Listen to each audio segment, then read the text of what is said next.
একজন নেতৃস্থানীয় ব্যক্তি যিনি খুলনায় গিয়ে বললেন, আমি লাশ চাই, লাশ চাই। তার উপস্থিতিতে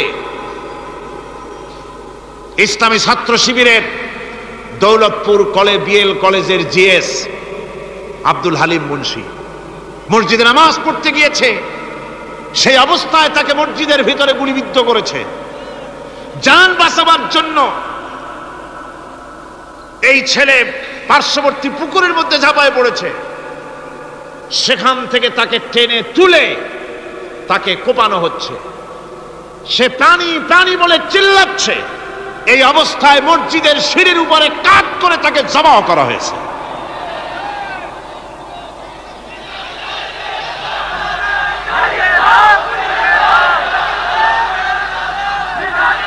এরপরে খুলনা আলিয়া মাদ্রাসার ছাত্র, এতিম ছাত্র, দুপুর বেলায় খানা খেতে বসেছে। সেই খানা খাওয়া অবস্থায় তাকে গুলি করে ছোরা দিয়ে কুপিয়ে কুপিয়ে তাকে দুনিয়া থেকে বিদায় করা হয়েছে। এভাবে প্রতিটি শিক্ষাঙ্গনে এভাবে মানুষকে মারা হচ্ছে, ছাত্রদেরকে মারা হচ্ছে। যারা মারছে আমি তাদের উদ্দেশ্যে বলতে চাই, যারা তোমরা মানুষ হত্যা করতেছো, পাখির মতো শিকার করতেছো, মনে রেখো আল্লাহর বিচার দু রকমের হয়। একটা হয় দুনিয়ায়, আর একটা হয় আখিরাতে। দুনিয়ায় তুমি যার সন্তানকে হত্যা করেছো, যার সন্তানকে হত্যা করে যার মা বাপকে কাঁদায়েছো, দুনিয়ার শাস্তিটা এভাবে আল্লাহ তোমাকে দিবেন, তুমিও নিহত হবে। তুমি যাকে হত্যা করেছিলে তার মা বাপ যেমন কেঁদেছে, তোমার মা বাপও তেমন কাঁদবে। তুমি যদি কাউকে হত্যা করে তার স্ত্রীকে বিধবা করে থাকো, তোমাকেও আল্লাহ হত্যা করাবেন এবং তোমার স্ত্রীও বিধবা হবে। তুমি যদি কাউকে হত্যা করে তার সন্তানকে এতিম বানায় থাকো, অবশ্যই তুমিও নিহত হবে, নিহত হবে। আর তোমার সন্তানেরা এতিম হয়ে কাঁপবে, ভিক্ষাও মিলবে না, আল্লাহ এমন করে ছাড়বে। অন্যদেরকে তুমি যদি একটা গুলি করে কারো বুককে ঝাঁঝরা করে থাকো, অসংখ্য গুলি তোমার বুকটাকে ঝাঁঝরা করবে। আল্লাহর কসম, যেভাবে মানুষ মেরেছো এইভাবে এর থেকে নৃশংসভাবে তুমিও মরবে, কোনো সন্দেহ না। আল্লাহর এই বিচার হবে। সুতরাং আল্লাহর এই বিচারের কথা কোরআন থেকে যারা জানে তারা সন্ত্রাস করে না। এই জন্য কলেজ বিশ্ববিদ্যালয় সমূহে সন্ত্রাস হয়, মাদ্রাসাগুলিতে সন্ত্রাস হয় না বললেই চলে। কথা কি ঠিক বললাম না বাড়ায় বললাম? সন্ত্রাসের কারণে টাইটেল মাদ্রাসা বন্ধ হয়েছে কয়টা বাংলাদেশে? ফাজেল মাদ্রাসা কয়টা? দাখিল কয়টা? ইল্লা মাশাআল্লাহ দুই একটা হতে পারে কোথাও, কিন্তু তা হয় না। কারণ মাদ্রাসায় এই সব কথা পড়ানো হয় যা আমি বললাম। কোরআন থেকে যে কথাগুলি বললাম এগুলি কোথায় পড়ানো হয়? আজকে যদি কলেজ বিশ্ববিদ্যালয় সমূহে কোরআন পড়ানো হতো, তাফসীর পড়ানো হতো, তাহলে বিশ্ববিদ্যালয় থেকে রবীন্দ্রনাথ আর সূর্য সেনের পা চাটা উলামেরা বের হতো না। শহীদ তিতুমির বেরিয়ে আসতো, টিপু সুলতান বেরিয়ে আসতো, সালাউদ্দিন আইয়ুবী বেরিয়ে আসতো। কালেমারে তাওহীদের দাওয়াত গ্রহণ করার সাথে সাথে অত্যাচারের স্টিম রোলার চাপিয়ে দিল কাফের বেঈমানেরা। মুসলমানেরা অত্যাচারিত হলেন, মার খাচ্ছেন, শহীদ হচ্ছেন, কষ্ট পাচ্ছেন তারা। এমত অবস্থায় রাসূল করিম সাল্লাল্লাহু আলাইহি ওয়াসাল্লাম একদিন কাবা শরীফের ছায়ায় বসেছিলেন, আরাম ফরমাচ্ছিলেন। এমন সময় হযরত খাব্বাব বিন আল আরিত রাদিয়াল্লাহু তাআলা আনহু সেখানে উপস্থিত হলেন। তিনি বলছেন, শাকাউনা ইলা রাসূলিল্লাহ সাল্লাল্লাহু আলাইহি ওয়াসাল্লাম ওয়া হুয়া মুতাওয়াসসিদুন বুরদাতুন ফি জিল্লিল কাবা। আমি রাসূলের কাছে গেলাম, যে দেখলাম তিনি কাবা শরীফের ছায়ায় আরাম ফরমাচ্ছেন, চাদরকে বগলের তলায় দিয়ে তারপরে হাতার উপরে মাথা রেখে কাবা শরীফের ছায়ায় আরাম ফরমাচ্ছিলেন। ফাকুলনা আলা তাস্তানসিরু লানা আলা তাদউ লানা ইয়া রাসূলুল্লাহ, হে আল্লাহর রাসূল, আপনি কি আমাদের জন্য আল্লাহর কাছে সাহায্য কামনা করবেন না? আপনি কি আল্লাহর কাছে আমাদের জন্য দোয়া করবেন না? আমরা তো মার খেতে খেতে শেষ হয়ে গেলাম, আমাদেরকে না খাওয়ায় রাখতেছে, আমাদেরকে অত্যাচার করতেছে, আমাদেরকে আগুনের উপরে চিৎ করে শোয়ায় রাখতেছে, আমাদেরকে উটের পায়ের সাথে রশি দিয়ে বেঁধে মরুভূমির উপর থেকে তাড়িয়ে দেওয়া হচ্ছে, এই অত্যাচার আমাদের উপরে হতেছে। হে রাসূল, আপনি কি আমাদের জন্য দোয়া করবেন না? হাদিস শরীফ এসেছে, হুজুর সাল্লাল্লাহু আলাইহি ওয়াসাল্লাম সোজা হয়ে উঠে বসলেন।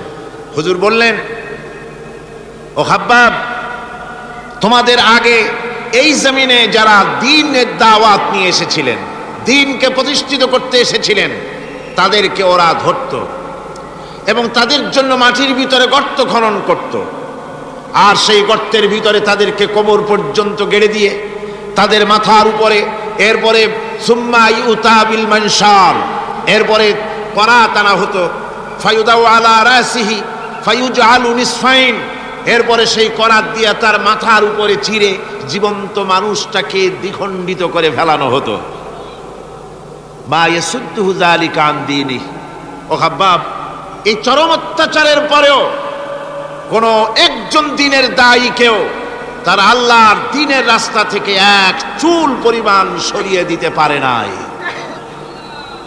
ওয়াল্লাহি, খাব্বাব, আমি আল্লাহর নামে শপথ করছি, লা ইউতাম্মান্নাল্লাহু হাযাল আমরা হাত্তা ইয়াসিরা আর-রাকিবু মিন সানা ইলা হাযরামাউত।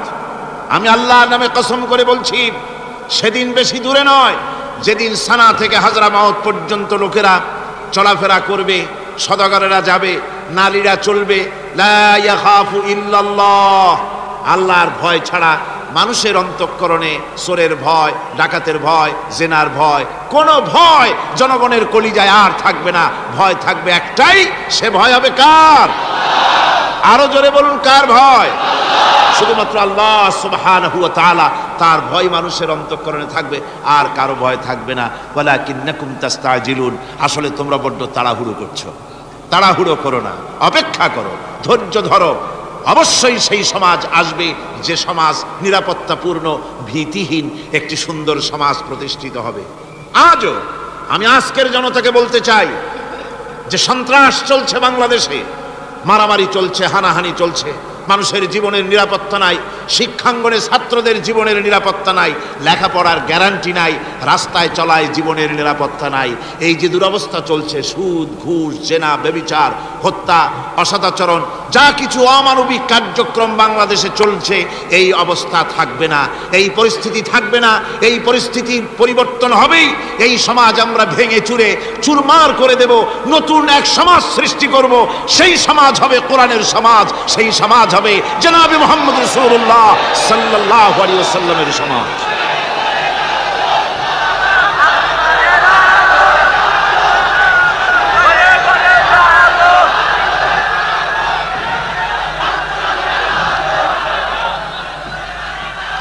আমার বন্ধুগণ, আসুন কোরআনে কারীম থেকে আমরা আলোচনা শুরু করি।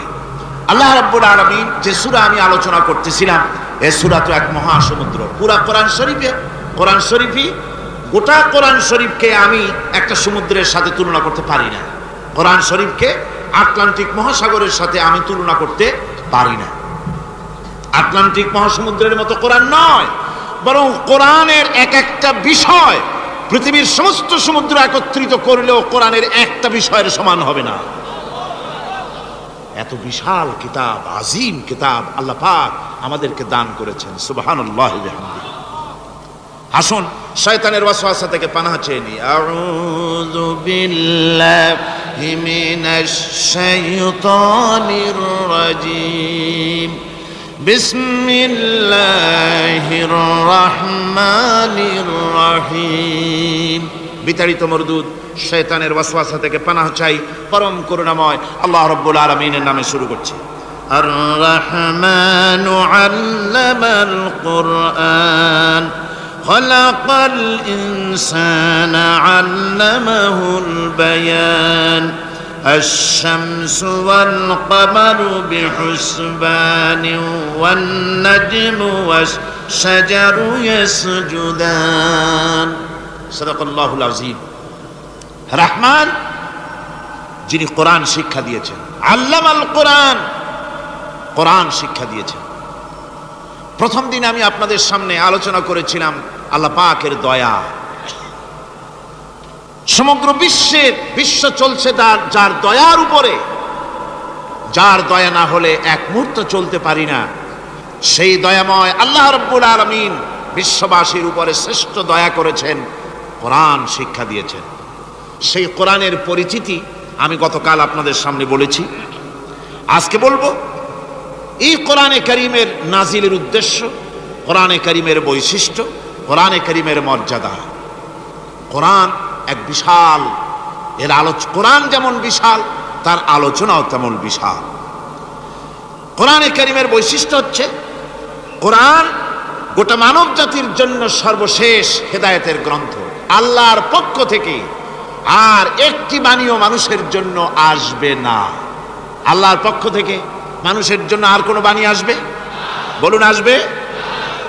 আল্লাহর পক্ষ থেকে মানুষের জন্য হেদায়েতের আর কোনো কথা আসবে না। এটাই শেষ কালামে রব্বানি, আখেরি কালাম কোরআনে কারীম।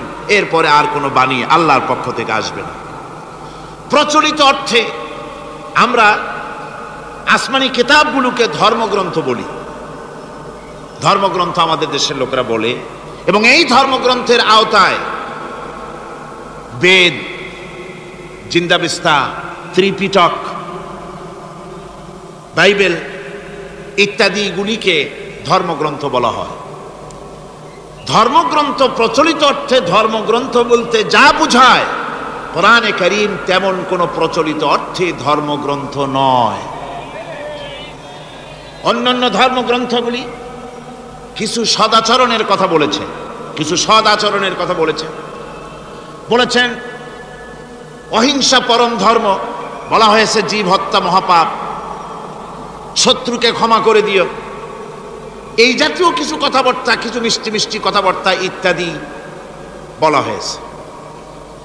এবং পৃথিবী জুড়ে স্থান কাল পাত্র ভেদে তার কোনো স্থায়ী আবেদন টিকে থাকে নাই। কোরআন হচ্ছে সেই কিতাব, কোরআন হচ্ছে সেই গ্রন্থ যা প্রচলিত অর্থে ধর্মগ্রন্থ নয়, বরং কোরআন হচ্ছে একটি পূর্ণাঙ্গ জীবন বিধান, যাকে আরবিতে বলা হয় মুকাম্মাল নিজামে হায়াত, যাকে বলা হয় কমপ্লিট কোড অফ লাইফ, যাকে বলা হয় পূর্ণাঙ্গ একটি জীবন বিধান। কোরআন শরীফ এমন কিছু নাই যা কোরআন শরীফের মধ্যে বিধৃত হয়নি। সকল কথা আল্লাহ পাকের মধ্যে বলে দিয়েছেন একেবারে। এ কোরআনে কি নাই? সব আছে। কোরআন শরীফ পিঁপড়া থেকে শুরু করে হাতি পর্যন্ত কোরআনের ভিতরে সন্নিবেশিত করা হয়েছে। পিঁপড়ার নামে একটা সূরা আছে না? নাম কি? সূরা আন-নাম। আবার হাতির নামেও একটা সূরা আছে, নাম কি? সূরা ফিল। লোহার নামে সূরা আছে, মাকড়সার নামে সূরা আছে, মৌমাছির নামে সূরা আছে, মানুষের নামেও সূরা আছে। মানুষের ভেতরে দুটো শ্রেণী, পুরুষ এবং নারী, মহিলাদের কেউ বাদ দেওয়া হয় নাই, তাদের জন্য একটা সূরা আছে, নাম কি? তাহলে পিঁপড়া থেকে শুরু করে হাতি আর মানুষ, তার প্রয়োজনীয় যা কিছু সব কিছুকে আল্লাহ পাক কোরআনে কারীমের মধ্যে সন্নিবেশিত করে দিয়েছেন।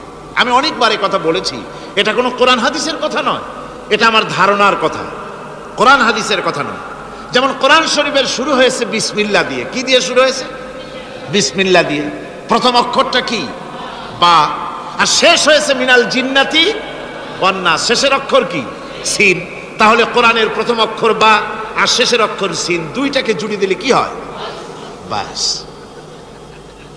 আমার কাছে মনে হয় যেন কোরআনে কারীমের ভিতরে আল্লাহ রাব্বুল আলামিন পৃথিবীবাসীদের জন্য যা কিছু প্রয়োজন সব কিছু সন্নিবেশিত করে দিয়েছেন। শুরু করলেন বা দিয়া, শেষ করলেন সিন দিয়া, বাস করে দিলেন যেন বলা হলো পৃথিবীর মানুষেরা, তোমাদের জন্য কিয়ামত পর্যন্ত যা কিছু দরকার সবগুলি আমি আল্লাহ রাব্বুল আলামিন কোরআনের মধ্যে ভরে দিয়েছি। বাস হয়ে গেছে, আর কিছুর প্রয়োজন নাই। আর কিছু প্রয়োজন নাই, সব আমি কোরআনে কারীমের ভেতরে সন্নিবেশিত করে দিয়েছি। সুতরাং কোরআনে কারীমের এই বৈশিষ্ট্য যে অন্য ধর্মগ্রন্থের মতো কোরআন শরীফ নাম সর্বস্ব একটি ধর্মগ্রন্থ নয়, এর মধ্যে রয়েছে মানুষের প্রয়োজনীয় সব কিছু।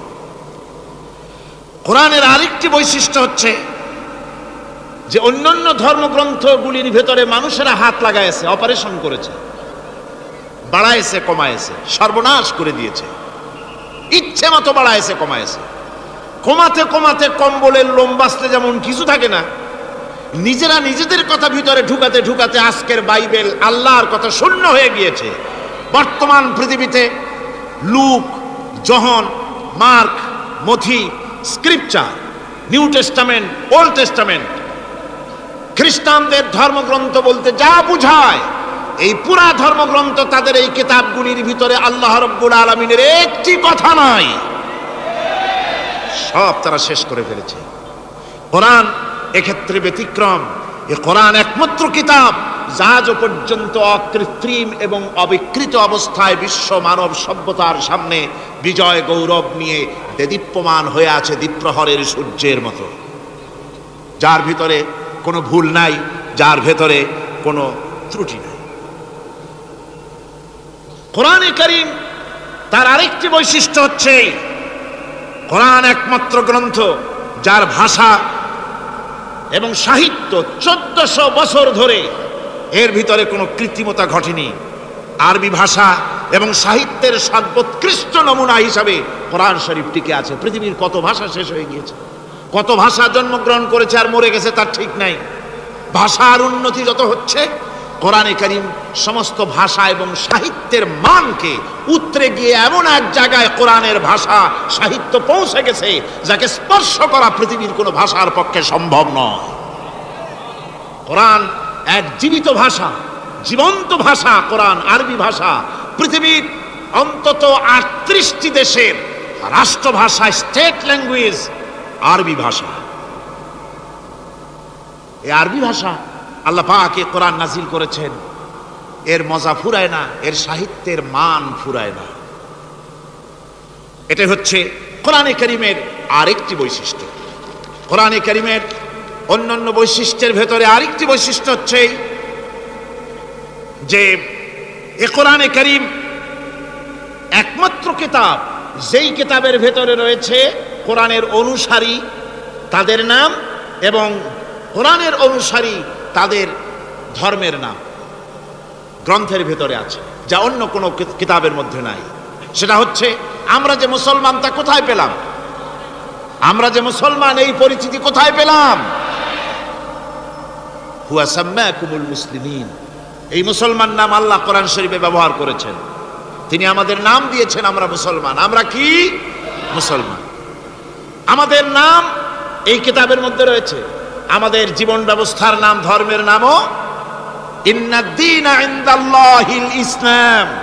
ইসলামের নাম, মুসলমানের নাম কোরআনে কারীমের মধ্যে রয়েছে, যা অন্য কোনো ধর্মগ্রন্থের মধ্যে নাই। হিন্দু, খ্রিস্টান, বৌদ্ধ এ সমস্ত নাম তাদের নিজেদের বানানো নাম, তাদের ধর্মগ্রন্থের ভিতরে সব নামের কোনো পাত্তা নাই। কোরআনে কারীমের আরেকটি বৈশিষ্ট্য হচ্ছে কোরআন বিশ্বের সর্বাধিক পঠিত গ্রন্থ। এত বেশি পড়া হয়েছে, এ কোরআন পড়া হচ্ছে, এত বেশি পৃথিবীর কোন বই আজ পর্যন্ত পড়া হয় নাই, আর হবেও না। কোরআনে কারীমের আরেকটি বৈশিষ্ট্য হচ্ছে এই বিশাল ধর্মগ্রন্থ, এই বিশাল জীবন ব্যবস্থা, এই বিশাল কিতাব মানুষেরা মুখস্থ করেছে। আপনি আমাকে বলেন, নিজের ভাষা নয়, নিজের মায়ের ভাষা নয়, এমন এক বিশাল কিতাব মানুষ মুখস্থ করতে পেরেছে, এর কোনো নমুনা আছে দুনিয়ায়? এর কোনো নমুনা আছে? মাতৃভাষা নয়, অথচ পৃথিবীর ইংরেজ হোক, উর্দুভাষী হোক, ল্যাটিন হোক, তেলুগু হোক, ডাচ হোক, ফ্রান্স হোক, যে কোনো ভাষা, বাংলা ভাষা হোক, সমস্ত ভাষার লোকেরা কোরআনে কারীমকে মুখস্থ করতেছে। সুবহানাল্লাহি বিহামদি। আমাদের দেশেও লক্ষ লক্ষ হাফেজে কোরআন বর্তমান রয়েছে। এটা হচ্ছে কোরআনে কারীমের আরেকটি বিরাট রকমের বৈশিষ্ট্য। কোরআনে কারীমের অফুরন্ত বৈশিষ্ট্যের ভেতরে এটাও একটি। কোরআন হচ্ছে একটি বিরাট মুজিজা। কোরআন একটি মুজিজা। কোরআন একটি কি মুজিজা। দুনিয়ায় যত নবী আল্লাহ পাঠিয়েছেন সমস্ত নবীদেরকে তিনটা জিনিস দিয়েছেন। কয়টা জিনিস কন্ত? তিনটা। ওয়াহি, হুসনে খুলক আর মুজিজা। একটা হচ্ছে ওহী, আর একটা হচ্ছে উন্নত মানের চরিত্র, আর একটা হচ্ছে কি মুজিজা। এই মুজিজা সকল নবীকে দেওয়া হয়েছে। মুজিজা হচ্ছে সমকালীন যুগে বড় যে কোনো শক্তিকে দুর্বল করে দেয়, যে কোনো জিনিসকে দুর্বল করে দেওয়ার মতো ক্ষমতা রাখে যে জিনিস, তার নাম মুজিজা। মুসা আলাইহিস সালামের জামানায় জাদুর প্রভাব ছিল। তখন আল্লাহ রাব্বুল আলামিন মুসা আলাইহিস সালামকে একটা মুজিজা দিলেন। কি দিলেন? আল্লাহ রাব্বুল আলামিন বললেন, ওয়ামা তিলকা বিয়ামিনিকা ইয়া মুসা। মুসা, তোমার ডান হাতে ওটা কি? তিনি বললেন, এটি একটি লাঠি। আল্লাহ পাক বললেন, লাঠি তো ঠিকই, কিন্তু এর মধ্যে আরো এক ক্ষমতা আছে, তুমি জানো না, লাঠিকে ফেলে দাও। লাঠি ফেলে দিলেন। কি হয়ে গেল? হিয়া হাইয়াতুন তাসআ। বিরাট এক সাপে পরিণত হয়ে গেল। এই সাপ নিয়ে, এই লাঠি নিয়ে তিনি জাদুকরদের মোকাবেলা করলেন। জাদুকরেরা বলল, আপনি আগে দেখাবেন জাদু না আমরা দেখাবো আগে? মুসা আলাইহিস সালাম বললেন, তোমরা আগে দেখাও। তারা জাদু মন্ত্র পুত করে আশেপাশের সব জিনিসগুলিকে বাঘ, সিংহ ইত্যাদি বানিয়ে ফেললো। এগুলি ঝাঁপিয়ে পড়লো মুসা আলাইহিস সালামের উপরে। ক্ষণিক সময়ের জন্য মুসা আলাইহিস সালাম ঘাবড়ে গেলেন। আল্লাহ রাব্বুল আলামিন হযরতে মুসাকে ডেকে বললেন, মুসা রে, ভয় পাওয়ার কোনো কারণ নাই। প্রতিষ্ঠিত একটি সরকারের বিরুদ্ধে তোমাকে নামায় দিয়া ময়দানে তোমাকে আমি একা ছেড়ে দেই নাই। আমি আল্লাহ রাব্বুল আলামিন তোমার সাথে আছি। হাতের লাঠি ছেড়ে দাও। মুসা আলাইহিস সালাম লাঠি ছেড়ে দিলেন। লাঠি সাপ হয়ে গেল। হা করলো। জাদুকরদের তৈরি করা সমস্ত বাঘ, সিংহ, সাপ মুসা আলাইহিস সালামের লাঠি মার্কা সাপের পেটের মধ্যে গিয়া ঢুকলো। এটা ছিল মুসা আলাইহিস সালামের মুজিজা। হযরত দাউদ আলাইহিস সালামের মুজিজা ছিল, আল্লাহ রাব্বুল আলামিন তাকে মুজিজা দিয়েছিলেন, গলার সুন্দর আওয়াজ দিয়েছিলেন। তিনি যখন জাব্বুর শরীফ তেলাওয়াত করতেন, উড়ন্ত পাখিরা ওড়া বন্ধ করে চতুর্দিকে বসে আল্লাহর কালাম শুনত। তিনি লোহা দিয়ে অস্ত্র তৈরি করতেন। অস্ত্র বানাবার সময় আগুন দিয়ে লোহা পোড়ায় অস্ত্র বানাতে হয়। দাউদ আলাইহিস সালামের তার প্রয়োজন ছিল না। তিনি যখন লোহা হাতির ভিতরে নিয়ে চাপ দিতেন, লোহা পানি হয়ে আঙ্গুলের ফাঁক দিয়ে গলে পড়ে যেত। এটা ছিল তার মুজিজা। হযরত সুলাইমান, আল্লাহ রাব্বুল আলামিন তাকে মুজিজা দান করলেন। কোরআনে কারীমের ভিতরে রব্বুল আলামিন বলেন, হযরত সুলাইমান আলাইহিস সালাম সকাল বেলায় বিনা মেশিনে, বিনা ইঞ্জিনে তক্তার উপরে বসে যেতেন। তক্তা 1 মাসের পথ অতিক্রম করত। আবার সন্ধ্যা বেলায় বসতেন, এই তক্তা আর 1 মাসের পথ অতিক্রম করে যেত। ঈসা আলাইহিস সালামের মুজিজা ছিল, জন্মান্ধের চোখের উপরে হাত বুলিয়ে দিতেন, সঙ্গে সঙ্গে চোখ ভালো হয়ে যেত। কুষ্ঠব্যাধিগ্রস্ত লোকের গায়ে হাত বুলাতেন, সঙ্গে সঙ্গে কুষ্ঠব্যাধি ভালো হয়ে যেত। এই হলো তাদের মুজিজা। পয়গম্বরেরা বিদায় হয়ে গেলেন, মুজিজা বিদায় হয়ে গেল। দাউদ আলাইহিস সালাম বিদায় হলেন, মুজিজার সাথে নিয়ে গেলেন। তার উম্মতেরা ওই লোহাগুলি আর কেউ গলাতে পারে নাই, আজও কেউ গলাতে পারে না, হাত দিয়া চেপে ধরে। সুলাইমান আলাইহিস সালাম দুনিয়া থেকে বিদায় হয়ে গেছেন, মুজিজা নিয়ে কবরে চলে গেছেন। আজ আর তার অনুসারীরা অথবা দুনিয়ার কোন মানুষ বিনা ইঞ্জিনে তক্তায় বসে আর হাওয়ায় উঠতে পারবে না। মুসা আলাইহিস সালাম বিদায় হলেন, লাঠির মুজিজা চলে গেল। তার উম্মতেরা, তার অনুসারীরা কিয়ামত পর্যন্ত যদি 1000 চেষ্টা চালায়, লাঠিকে আর কোনোদিন সাপে পরিণত করতে পারবে না। ঈসা আলাইহিস সালাম, আল্লাহ রাব্বুল আলামিন তাকে উঠায় নিলেন, মুজিজা তিনি সাথে নিয়ে গেলেন। আজ তার কোটি কোটি, শত শত কোটি উম্মতেরা দুনিয়ায় যারা তার উম্মত দাবি করে, খ্রিস্টানেরা, হাজারো যদি চেষ্টা চালায়, তবুও জন্মান্ধের চোখের উপরে হাত বুলিয়ে চোখ আর ভালো করতে পারবে না। কুষ্ঠব্যাধিগ্রস্ত লোকের গায়ে হাত বুলিয়ে কুষ্ঠব্যাধি ভালো করতে পারবে না।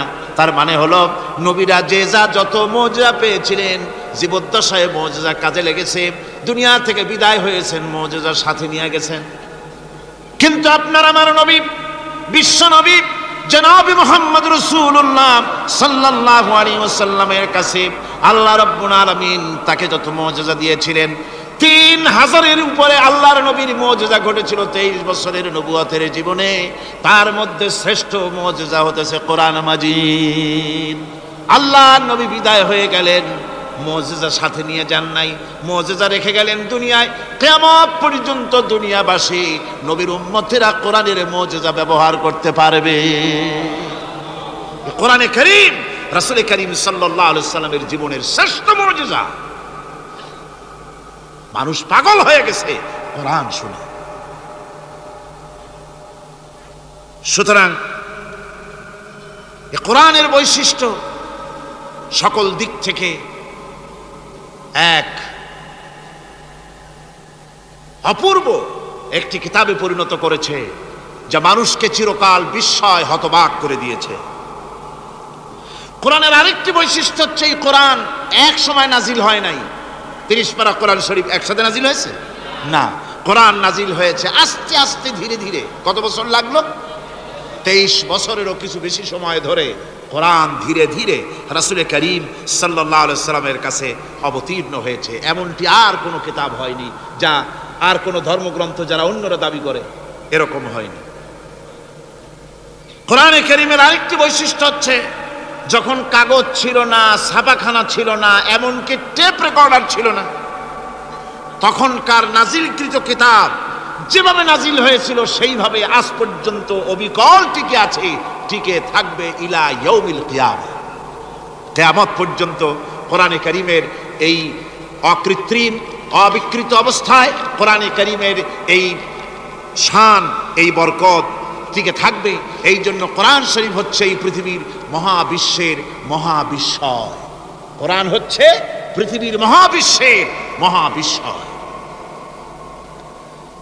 এর মর্যাদা সম্পর্কে রাসূল করিম সাল্লাল্লাহু আলাইহি ওয়াসাল্লাম বলেছেন, ওয়ান উসমান রাদিয়াল্লাহু তাআলা আনহু আন্নাহু قال قال رسول الله صلى الله عليه وسلم خيركم من تعلم القرآن وعلمه رواه البخاري। আল্লাহর নবী বলেন, তোমাদের মধ্যে সর্বোত্তম ব্যক্তি সেই, তোমাদের ভিতরে ভালো ব্যক্তি, উত্তম ব্যক্তি সেই যে ব্যক্তি নিজে কোরআন শেখে আর অন্যকে শেখায়। কোরআন যে শেখে আর অন্যকে যে শেখায়, সেই ব্যক্তি হলো তোমাদের মধ্যে সর্বোত্তম ব্যক্তি, ভালো ব্যক্তি। সুবহানাল্লাহ পড়েন। কোরআনে কারীমের এই মর্যাদা সম্পর্কে রাসূল করিম সাল্লাল্লাহু আলাইহি সাল্লাম বলেছেন, দুই ব্যক্তিকে, দুই শ্রেণীর লোককে ঈর্ষা করা যায়। অমুকে বিরাট বাড়ি করেছে, সে বাড়ি থেকে হিংসা হয়, আমি ওরকম বাড়ি করব, অমুকের মতো নেতা হব, অমুকের মতো বড় লোক হতে হবে। পরশ্রী কাতরতা অথবা ঈর্ষা করা, এরকমের ঈর্ষা করা জায়েজ নাই।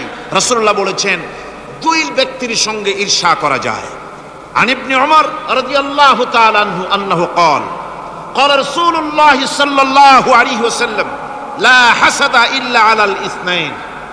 দুই ব্যক্তি ছাড়া অন্য কারো সাথে হিংসা করা যায় না, রিস্ক করা যায় না। কোন কোন ব্যক্তি?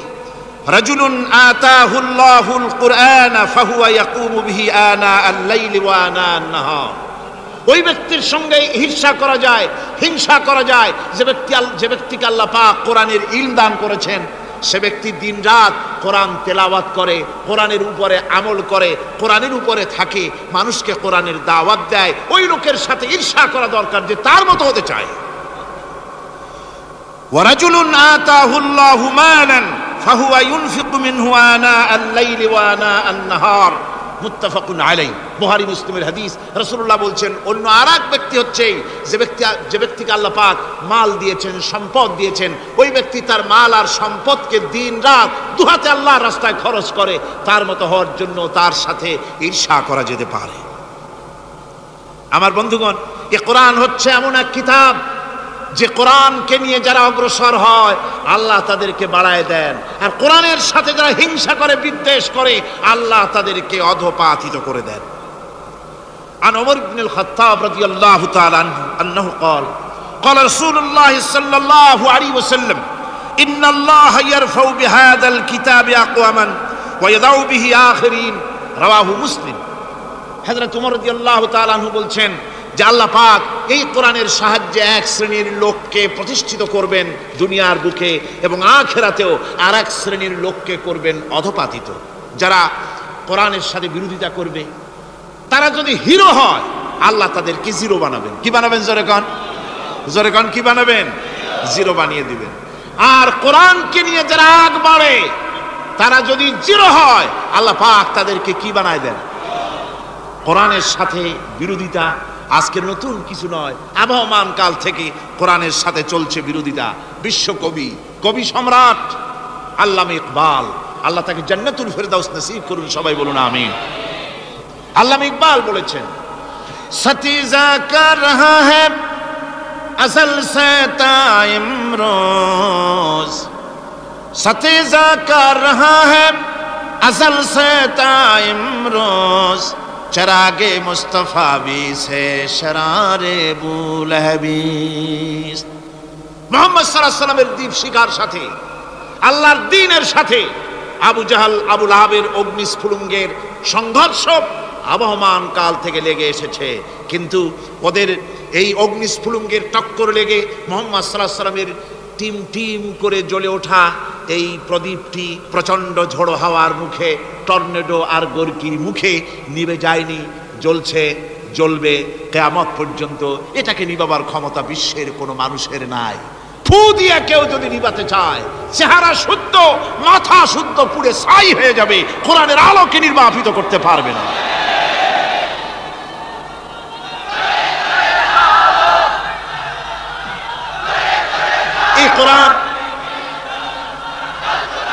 এই কোরআন যার সিনার ভিতরে থাকে, যার সিনার মধ্যে থাকে, সে হয় সমৃদ্ধ, আর যার সিনার মধ্যে থাকে না, সে হয় সবচাইতে ফকির আর এতিম। আল্লাহর নবী বলেছেন, ইন্নাল্লাযী লাইসা ফী জাওফিহি শাইউম মিনাল কুরআনি কাল বাইতিল খারিব। যেই দেহের ভিতরে কোরআন নাই, যেই দেহের ভিতরে, যেই সিনার ভিতরে কোরআন নাই, ওই মানুষটা হতেছে একটা সাড়া বাড়ির মতো, একটা উজাড় বাড়ির মতো, বিরান বাড়ির মতো। বিরান বাড়িতে কি থাকে? সাড়া বাড়িতে কি থাকে? কি কয়? না না, ভূত কিসের? খামোখাই ভয় পান আপনারা। ভূত বলে কিছু না। হ্যাঁ, শয়তান থাকে, জেন থাকে, তারপরে ওর মধ্যে আর কি থাকে? উতুম পেঁচা থাকে, ইঁদুর থাকে, তেলাপোকা থাকে, উই পোকা থাকে, বাঁদর থাকে, উল্লুক থাকে, সাপ থাকে। রাসূলুল্লাহর কথা দেখেন, কি সুন্দর কথা। সুবহানাল্লাহ, সুবহানাল্লাহ। যে দেহের ভিতরে কোরআন নাই, সারা বাড়িতে যা থাকে, পুরো বাড়িতে যা থাকে, বিরান বাড়িতে যা থাকে, যে দেহে কোরআন নাই, সেই দেহের মধ্যে তাই থাকে। আজ দেখুন, বাংলাদেশের শিক্ষাঙ্গনে, কলেজ ইউনিভার্সিটিগুলিতে কোরআন পড়ানো হয় না। বলেন ঠিক কিনা? আমাদের বিশ্ববিদ্যালয়গুলিতে কোরআন পড়ানো হয়, তাফসীর পড়ানো হয়, হাদিস পড়ানো হয়। হাদিস, কোরআন, আল্লাহর কালাম পড়ানো হয় না বলে অবস্থা কি হয়েছে? হাদিস থেকে মিলায় নেন, ইন্নাল্লাযী লাইসা ফী জাওফিহি শাইউম মিনাল কুরআনি কাল বাইতিল খারিব। কোরআন নাই তো সারা বাড়ি। কোরআন নাই তো কি আছে? যে ঘরের মধ্যে মানুষ নাই, উল্লুক থাকে, ভাল্লুক থাকে, শয়তান থাকে, তেলাপোকা থাকে, সারপোকা থাকে, হিংস্র প্রাণী ভরপুর থাকে। যে শিক্ষা প্রতিষ্ঠানে কোরআন পড়ানো হয় না, সেখানেও সন্ত্রাসীরা বাস করতে পারে, ভালো মানুষ টিকতে পারে না।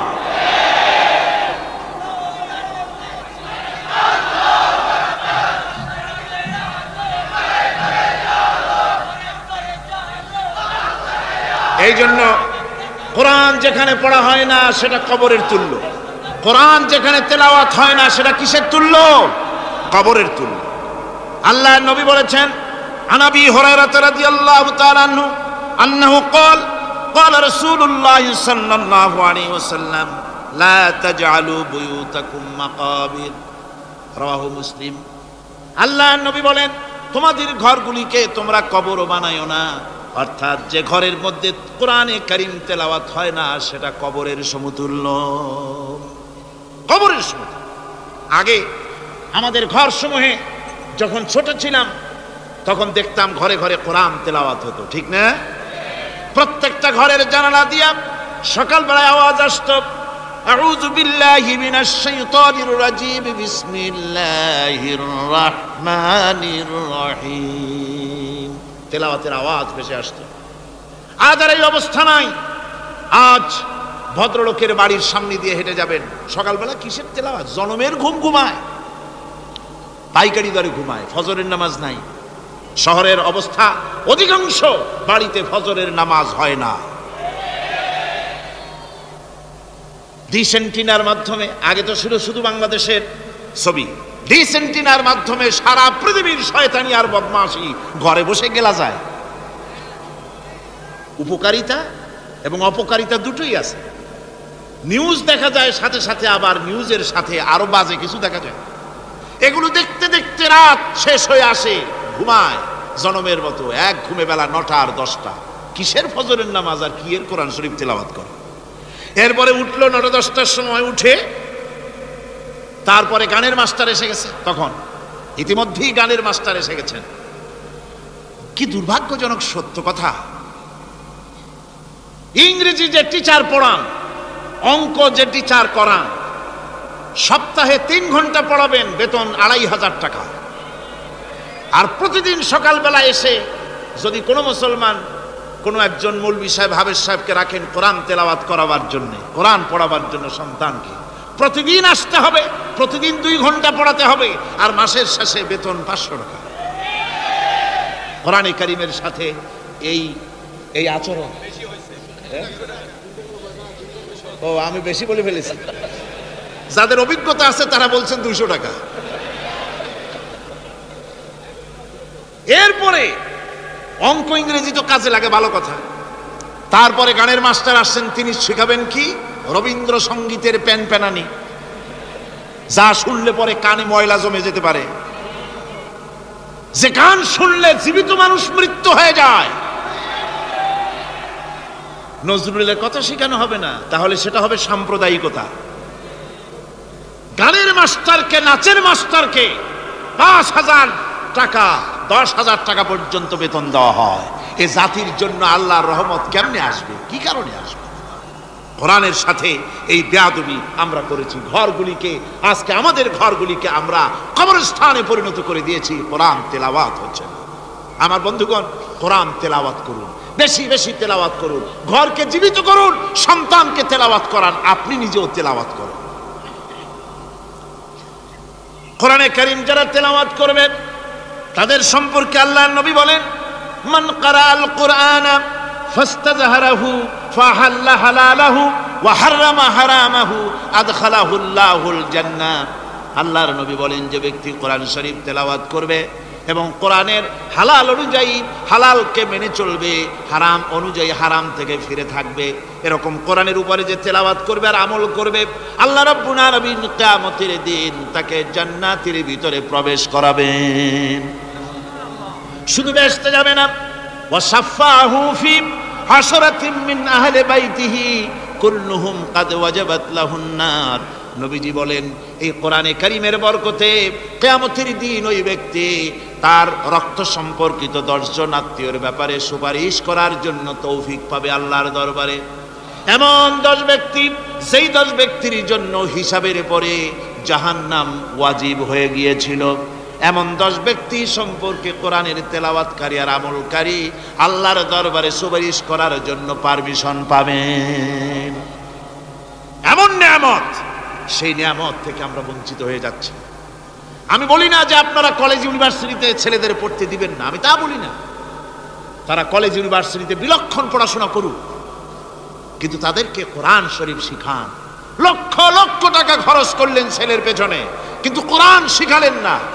আপনি মরে গেলে আপনার জানাজাটা পড়বে, এ তৌফিকও সে পেল না।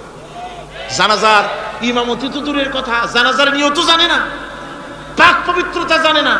বাপ মরে গেছে, সে তখন ছিল মার্কেটে, শুনলো বাপ মরছে, তাড়াতাড়ি জানাজায় শরীক হতে হবে।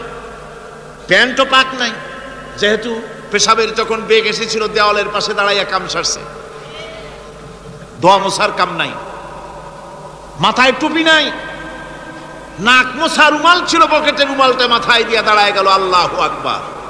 বাপের কপালে যা আছে তাই হোক।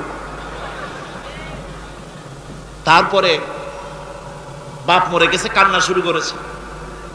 যেদিন মরছে সেদিন কাঁদতেছে, পরের দিনও একটু মুখ মলিন কান্দে। নাম বল্টু মিয়া। তার আবার এক বন্ধু আছে, তার নাম শান্টু মিয়া। শান্টু মিয়া বলছে, মিয়া বল্টু কান্দো কেন? কয় বাপ মরে গেছে। কয় এগুলো বাঁচে নাকি? এগুলো মরেই যায়। আমার একটা ছিল, ওটাও মরছে। চিরকাল কারো বাপ থাকে না। সুতরাং এত মন খারাপ কেন? আসো, ইন্ডিয়া থেকে ভালো একটা বই আসছে, সেটা দেখে এত আনন্দ পাবে। বাপ তো বাপ, 14 গোষ্ঠী মরলেও মনের দুঃখ মুছে যাবে। এরপরে বাড়ি এনে তাকে সিনেমার ছবি দেখানো হলো। ছবি সে দেখলো, ফেরার সময় বাপের কবরের কাছ থেকে যাওয়ার সময় দাঁড়িয়ে গেল ক্ষণিকের জন্য। আহারে বাপ, বিদায় হয়ে গেলা, কি দেব তোমার? কিছু তো নাই আমার কাছে। তাই সারা রাত ধরে যা কিছু দেখলাম এগুলি তোমার আমল নামায় দিয়ে গেলাম। জোরে কর নাউজুবিল্লাহ। আমি সমস্ত পিতাদেরকে বলতে চাই, সন্তানদেরকে কোরআন শিখান, কাজে লাগবে। কোরআন শিখালে কাজে লাগবে। কোরআন শরীফ মুখস্থ করে, বেশি করে মুখস্থ করেন কোরআনে কারীম, আপনার ফায়দা হবে। হযরত ওমর রাদিয়াল্লাহু তাআলা আনহু বর্ণনা করছেন যে রাসূল কারীম সাল্লাল্লাহু আলাইহি ওয়াসাল্লাম বলেছেন, ইউকালু লিসাহিবিল কুরআনি ইকরা ওয়ারাত্তিল কামা কুনতা তুরাত্তিলু ফিদ দুনিয়া।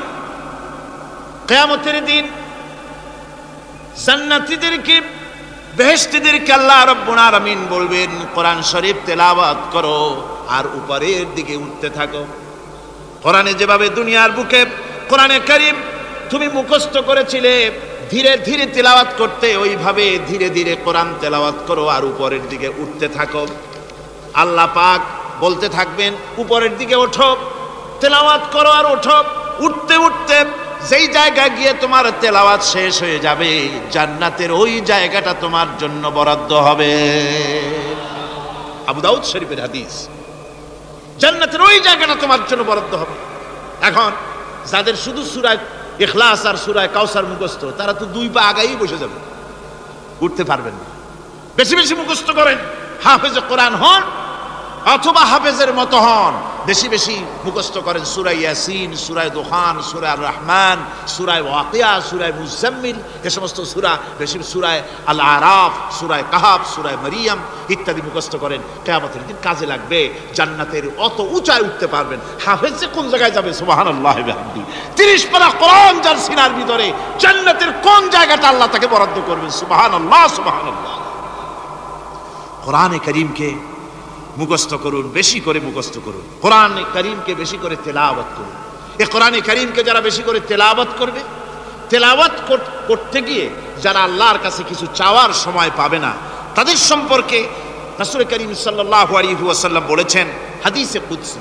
হাদিসে কুদসি রাসূল কারীম সাল্লাল্লাহু আলাইহি ওয়াসাল্লাম বলেছেন, ইয়াকুলুর রাব তাবারাকা ওয়া তাআলা মান শাগালাহুল কুরআন আন যিকরি মাসআলাতি আতাইতুহু আফজালা মা উতিয়াস সাইলিন। আল্লাহর নবী বলেন, আমার আল্লাহ পাক বলেছেন, কোরআন তেলাওয়াত করতে গিয়ে যারা ব্যস্ত থাকে, কোরআন তেলাওয়াত করতে করতে যারা আমার কাছে হাত পেতে কিছু চাওয়ার সময় পায় না, যারা আমার কাছে হাত পেতে কিছু চায়, তাদের থেকে তেলাওয়াতকারীদেরকে আমি রব্বুল আলামিন বেশি করে দেই। জোরে বলেন সুবহানাল্লাহ। কোরআন তেলাওয়াত করতে করতে যারা আল্লাহর কাছে হাত পেতে চাওয়ার সময় পায় না, আল্লাহ পাক বলেন যারা চায় তাদের থেকে তেলাওয়াতকারীকে আমি বেশি দেই। আমার বন্ধুগণ, শুধু তাই নয়, এ কোরআনে কারীম যারা তেলাওয়াত করবে, আমল করবে, কিয়ামতের দিন তার মা বাবার মাথার উপরে আল্লাহ রাব্বুল আলামিন, আবু দাউদ শরীফের হাদিসে এসেছে, তার মা বাপের মাথার উপরে নূরের টুপি পরিধান করানো হবে। এমন নূরের টুপি, এমন নূরের তাজ পরানো হবে, চন্দ্র সূর্যের আলোকে ম্লান করে দেবে। হাসরবাসীরা প্রশ্ন করবেন, এ লোকটি কে? কোনো ফেরেশতা নাকি বলে না, কোনো নবী নাকি বলে না, তবে কি ইনি কে? জবাব হবে, ইনি হচ্ছেন সেই ব্যক্তি যিনি তার সন্তানদেরকে কোরআন শিখিয়েছিলেন। কোরআন শিখানোর কারণে আল্লাহ রাব্বুল আলামিন আজ তার মা বাপের মাথার উপরে নূরের টুপি পরিধান করে হাসরের ভিতরে মর্যাদা দিলেন। কিয়ামতের দিন দুনিয়াও মর্যাদা পাওয়া যাবে, আখিরাতেও মর্যাদা পাওয়া যাবে যদি কোরআনে কারীমকে তেলাওয়াত করা যায়, আমল করা যায়, বোঝা যায়, তাহলে এই সমস্ত নিয়ামত আল্লাহ পাক দান করবেন। সুতরাং এই এত বড় নিয়ামত থেকে আমরা যেন কেউ বঞ্চিত হয়ে না যায়। কোরআন হচ্ছে এমন এক কিতাব যার তাফসীর লেখা হয় নাই। পৃথিবীতে এমন কোনো ভাষা নাই, পৃথিবীর উল্লেখযোগ্য সবগুলি ভাষায় কোরআনে কারীমের তাফসীর লেখা হয়েছে। কিন্তু কোন মুফাসসির আজ পর্যন্ত কথা বলেন নাই যে আমি যে তাফসীর লিখছি এর চাইতে ভালো তাফসীর আর কেউ লিখতে পারেও না আর পারবেও না, এটা শেষ, আর তাফসীর লেখা লাগবে না। এ কথা কেউ বলতে পেরেছে? জোরে বলেন, পেরেছে? পারে নাই। তার কারণ কি? আল্লাহ রাব্বুল আলামিন বলেন, قُلْ لَوْ كَانَ الْبَحْرُ مِدَادًا لِكَلِمَاتِ رَبِّي لَنَفِدَ الْبَحْرُ قَبْلَ أَن تَنفَدَ كَلِمَاتُ رَبِّي وَلَوْ جِئْنَا بِمِثْلِهِ مَدَدًا।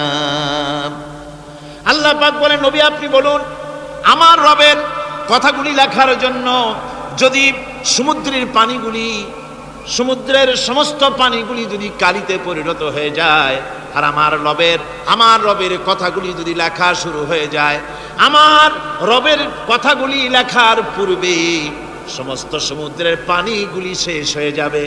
তারপরে যদি আবার সমুদ্র ভরে দেওয়া হয়, আরো যদি লেখা হয়, তবুও আমার রবের কথা লেখা শেষ হবে না। আল্লাহ রাব্বুল আলামিন বলেন, وَلَوْ أَنَّ مَا فِي الْأَرْضِ مِنْ شَجَرَةٍ أَقْلَامٌ وَالْبَحْرُ يَمُدُّهُ مِنْ بَعْدِهِ سَبْعَةُ أَبْحُرٍ مَا نَفِدَتْ كَلِمَةُ اللَّهِ। আল্লাহ রাব্বুল আলামিন বলেন, মা নাফিদাত কালিমাতুল্লাহ। আল্লাহ পাক বলেন, 7টা সমুদ্রের পানি যদি একত্রিত করা হয়, 7টা সমুদ্রের পানি যদি এক জায়গায় করা হয়, এই পানিগুলি যদি কালিতে পরিণত হয়ে যায়, আর পৃথিবীর সমস্ত গাছগুলি যদি কলমে পরিণত হয়ে যায়, ওই গাছগুলি দিয়ে যদি ওই পানি রূপ কালি দিয়ে আমার প্রভুর কথা, আল্লাহ রাব্বুল আলামিনের কোরআনের কথা যদি লেখা শুরু হয়ে যায়, লিখতে লিখতে সমস্ত পানিগুলি, গাছগুলি শেষ হয়ে যাবে, আল্লাহ পাকের কালামের ব্যাখ্যা লেখা শেষ হবে না।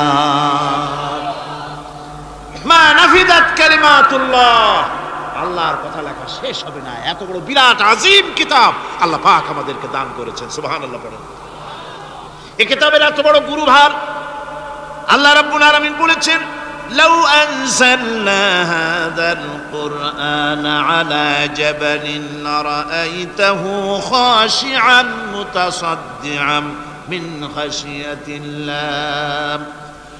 আমি যদি এই কোরআনকে পর্বতের উপরে নাজিল করতাম, তাহলে তুমি দেখতে পেতে আমার ভয় ভীত সন্ত্রস্ত হয়ে পাহাড়গুলো চূর্ণ বিচূর্ণ হয়ে যেত। এত বড় আজিম কিতাব আমি তোমাদেরকে দান করেছি, যার গুরুভার বহন করতে কেউ রাজি হয়নি, পাহাড় পর্বত কেউ রাজি হয়নি, মানুষ রাজি হয়েছে। এই মানুষের উপরে আমি এটা অবতীর্ণ করেছি, গোটা বিশ্ববাসীর সামনে এই কিতাব আমি দিয়েছি তোমাদেরকে, এর দ্বারা হেদায়েত তোমরা গ্রহণ করবে। কিয়ামতের দিন আল্লাহর এই বিরাট নিয়ামত আমাদেরকে দান করলেন, আমরা এই নিয়ামতের নাশকর করেছি, অর্থাৎ এই কোরআনকে আমরা ব্যবহার করেছি সঠিকভাবে করি নাই, বেঠিকভাবে করেছি। প্রথম দিন, দ্বিতীয় দিন আমি বলেছি কোরআন শরীফকে শুধু তাবিজ তোমারের জন্য, শুধু সওয়াবের জন্য তেলাওয়াত করেছি। আসলে শুধু সওয়াবের জন্য তো আসেনি কোরআন। কোরআন বুঝতে হবে, আমল করতে হবে, তবে না শান্তি পাবো। আপনি যদি, কোরআন হচ্ছে মানুষের জীবন সমস্যার সমাধানের গ্রন্থ। ওষুধ খেলে রোগ ভালো হয়। ওষুধ খেলে কি হয়? কেউ যদি সকাল বেলায় তসবিহ হাতে নিয়ে 500 বার পড়ে ওষুধ ওষুধ ওষুধ, 500 বার পড়লে রোগ কি ভালো হবে? বরং রোগ আরো বাড়তে পারে চিল্লাইতে চিল্লাইতে। শীতের জন্য লেপ গায়ে গায়ে না দিয়া কেউ যদি চিল্লাইতে থাকে, জিকির করে লেপ্ত শোক লেপ্ত শোক লেপ্ত শোক, শীত কি বন্ধ হবে নাকি? পানির পিপাসায় ছটফট করে মানুষ যদি চিল্লায় পানি পানি পানি পানি পানি, পানির পিপাসা আরো বাড়বে। তাহলে কি বোঝা গেল? পিপাসা লাগলে পানি পান করতে হবে, শীত লাগলে কম্বলটা গায়ে দিতে হবে, রোগ হলে ওষুধটা খেতে হবে, তাহলে সব সমস্যার সমাধান হবে।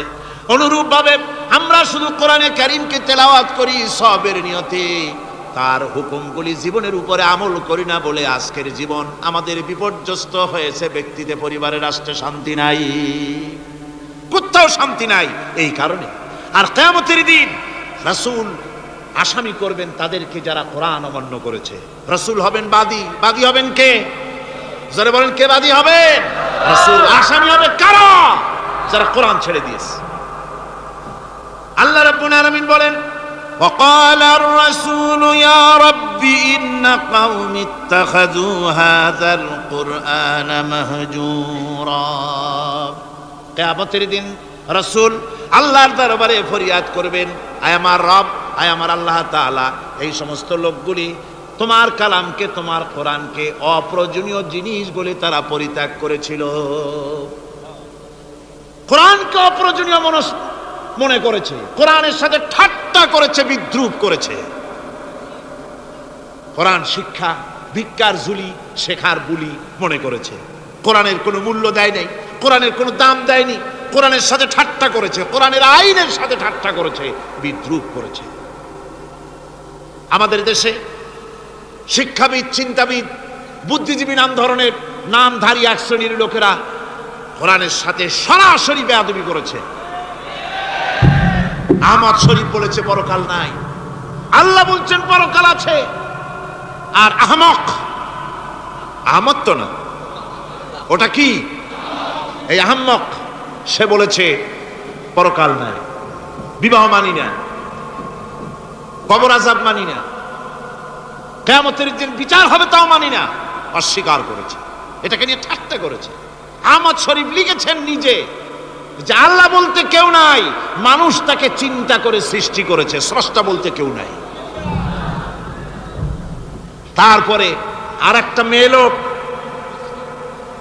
আমি ওটার নাম নিতে ঘৃণাবোধ করি, এটি হচ্ছে চরম ধর্মদ্রোহী, রাষ্ট্রদ্রোহী, নাস্তিক, জাহান্নামের কীট, ডাস্টবিনের আবর্জনা। এই মেয়ে লোকটি বলেছে, তার বইতে লিখেছে, বেহেশত হচ্ছে এক অসভ্য উদ্যান। কোরআন শরীফে আল্লাহ পাক বলেছেন, আমলে সালেহ যারা করবে, নবীরা, ওলিরা, সিদ্দিকিন, সোহাদা সব যাবে জান্নাতে।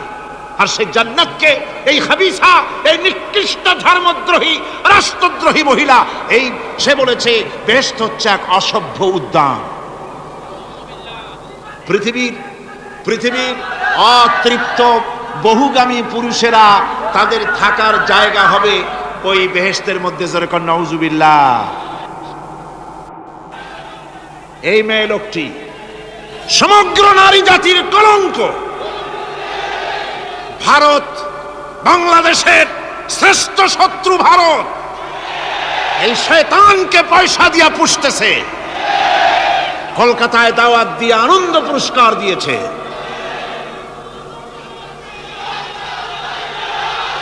সে তার বইয়ের মধ্যে, কত বড় নির্লজ্জই মেয়ে, বইয়ের মধ্যে লিখছে, বাসে বসে আমি যখন দেখি ছেলেরা পেশাব করার জন্য বাস থামলি বাসের থেকে নেমে দেওয়ালের পাশে গিয়ে প্যান্টের বোতাম খুলে পেশাব করে, আর মেয়েরা চুপ করে বসে থেকে পেশাবের যন্ত্রণা নিয়ে কষ্ট পায়, আমি আনন্দ পাবো সেই দিন যেদিন মেয়েরাও বাস থেকে নেমে দেওয়ালের পাশে দাঁড়িয়ে পেশাব করতে পারবে। এটা কি একটা মানুষ? অসভ্য জানোয়ার একে জন্ম দিয়েছে, আল্লাহই ভালো জানে। আমার বন্ধুগণ, তার অসভ্যতার শেষ নাই। কোরআন নিয়ে ঠাট্টা করেছে, বলেছে আমার মা রাতের বেলায় ঝুলে ঝুলে সূরা ইয়াসিন পড়ে, আমি চিন্তা করি যে কত বাজে কাম করতেছে সে। বলছে আল্লাহ পাক কোরআনের মধ্যে পুরুষকে বেহেশতের হুরিদের কাঁচা মাংসের লোভ দেখাইয়া, মদ খাওয়াবার লোভ দেখিয়ে তাদেরকে নামাজ রোজা করার জন্য বাধ্য করতেছে। বেহেশতে কি শরাব, বেহেশতে কি মদ পান করানো হবে? না, বেহেশতে মদ পান করানো হবে না। মদ তো নাপাক জিনিস। আল্লাহ পাক বলছেন বেহেশতে পান করানো হবে, ওয়াসাকাহুম রাব্বুহুম শারাবান তাহুরা। জান্নাতের ভিতরে আল্লাহ পাক শারাবে তাহুর পান করাবেন, যেটা নিজেও পাক এবং যে পান করবে সেও পবিত্র হয়ে যাবে। সুবহানাল্লাহ ওয়া বিহামদিহি। সুতরাং এই কোরআন নিয়ে ঠাট্টা বিদ্রুপ যারা করেছে, কিয়ামতের দিন আল্লাহর দরবারে তাদেরকে উঠতে হবে, আজ হোক কাল হোক। আমি জানি না বাংলাদেশ সরকার ভারতের ভয়ের চোটে এই মেয়ে লোককে পুলিশ প্রহারা দিয়া পুষতেছে নাকি আমার বুঝে আসে না। বাংলাদেশ সরকারের পররাষ্ট্র মন্ত্রণালয় রীতিমতো আসামির কাঠগড়ায় দাঁড়িয়ে বিবৃতি দিয়েছেন এবং তাকে পুলিশ প্রহরার ভিতরে রেখেছে। বাংলাদেশের দণ্ডবিধি অনুযায়ী ওর তো ফাঁসি হয়ে যাওয়া উচিত। কোরআনের বিরুদ্ধে কথা বলেছে, আল্লাহর কোরআন নিয়ে ঠাট্টা করেছে।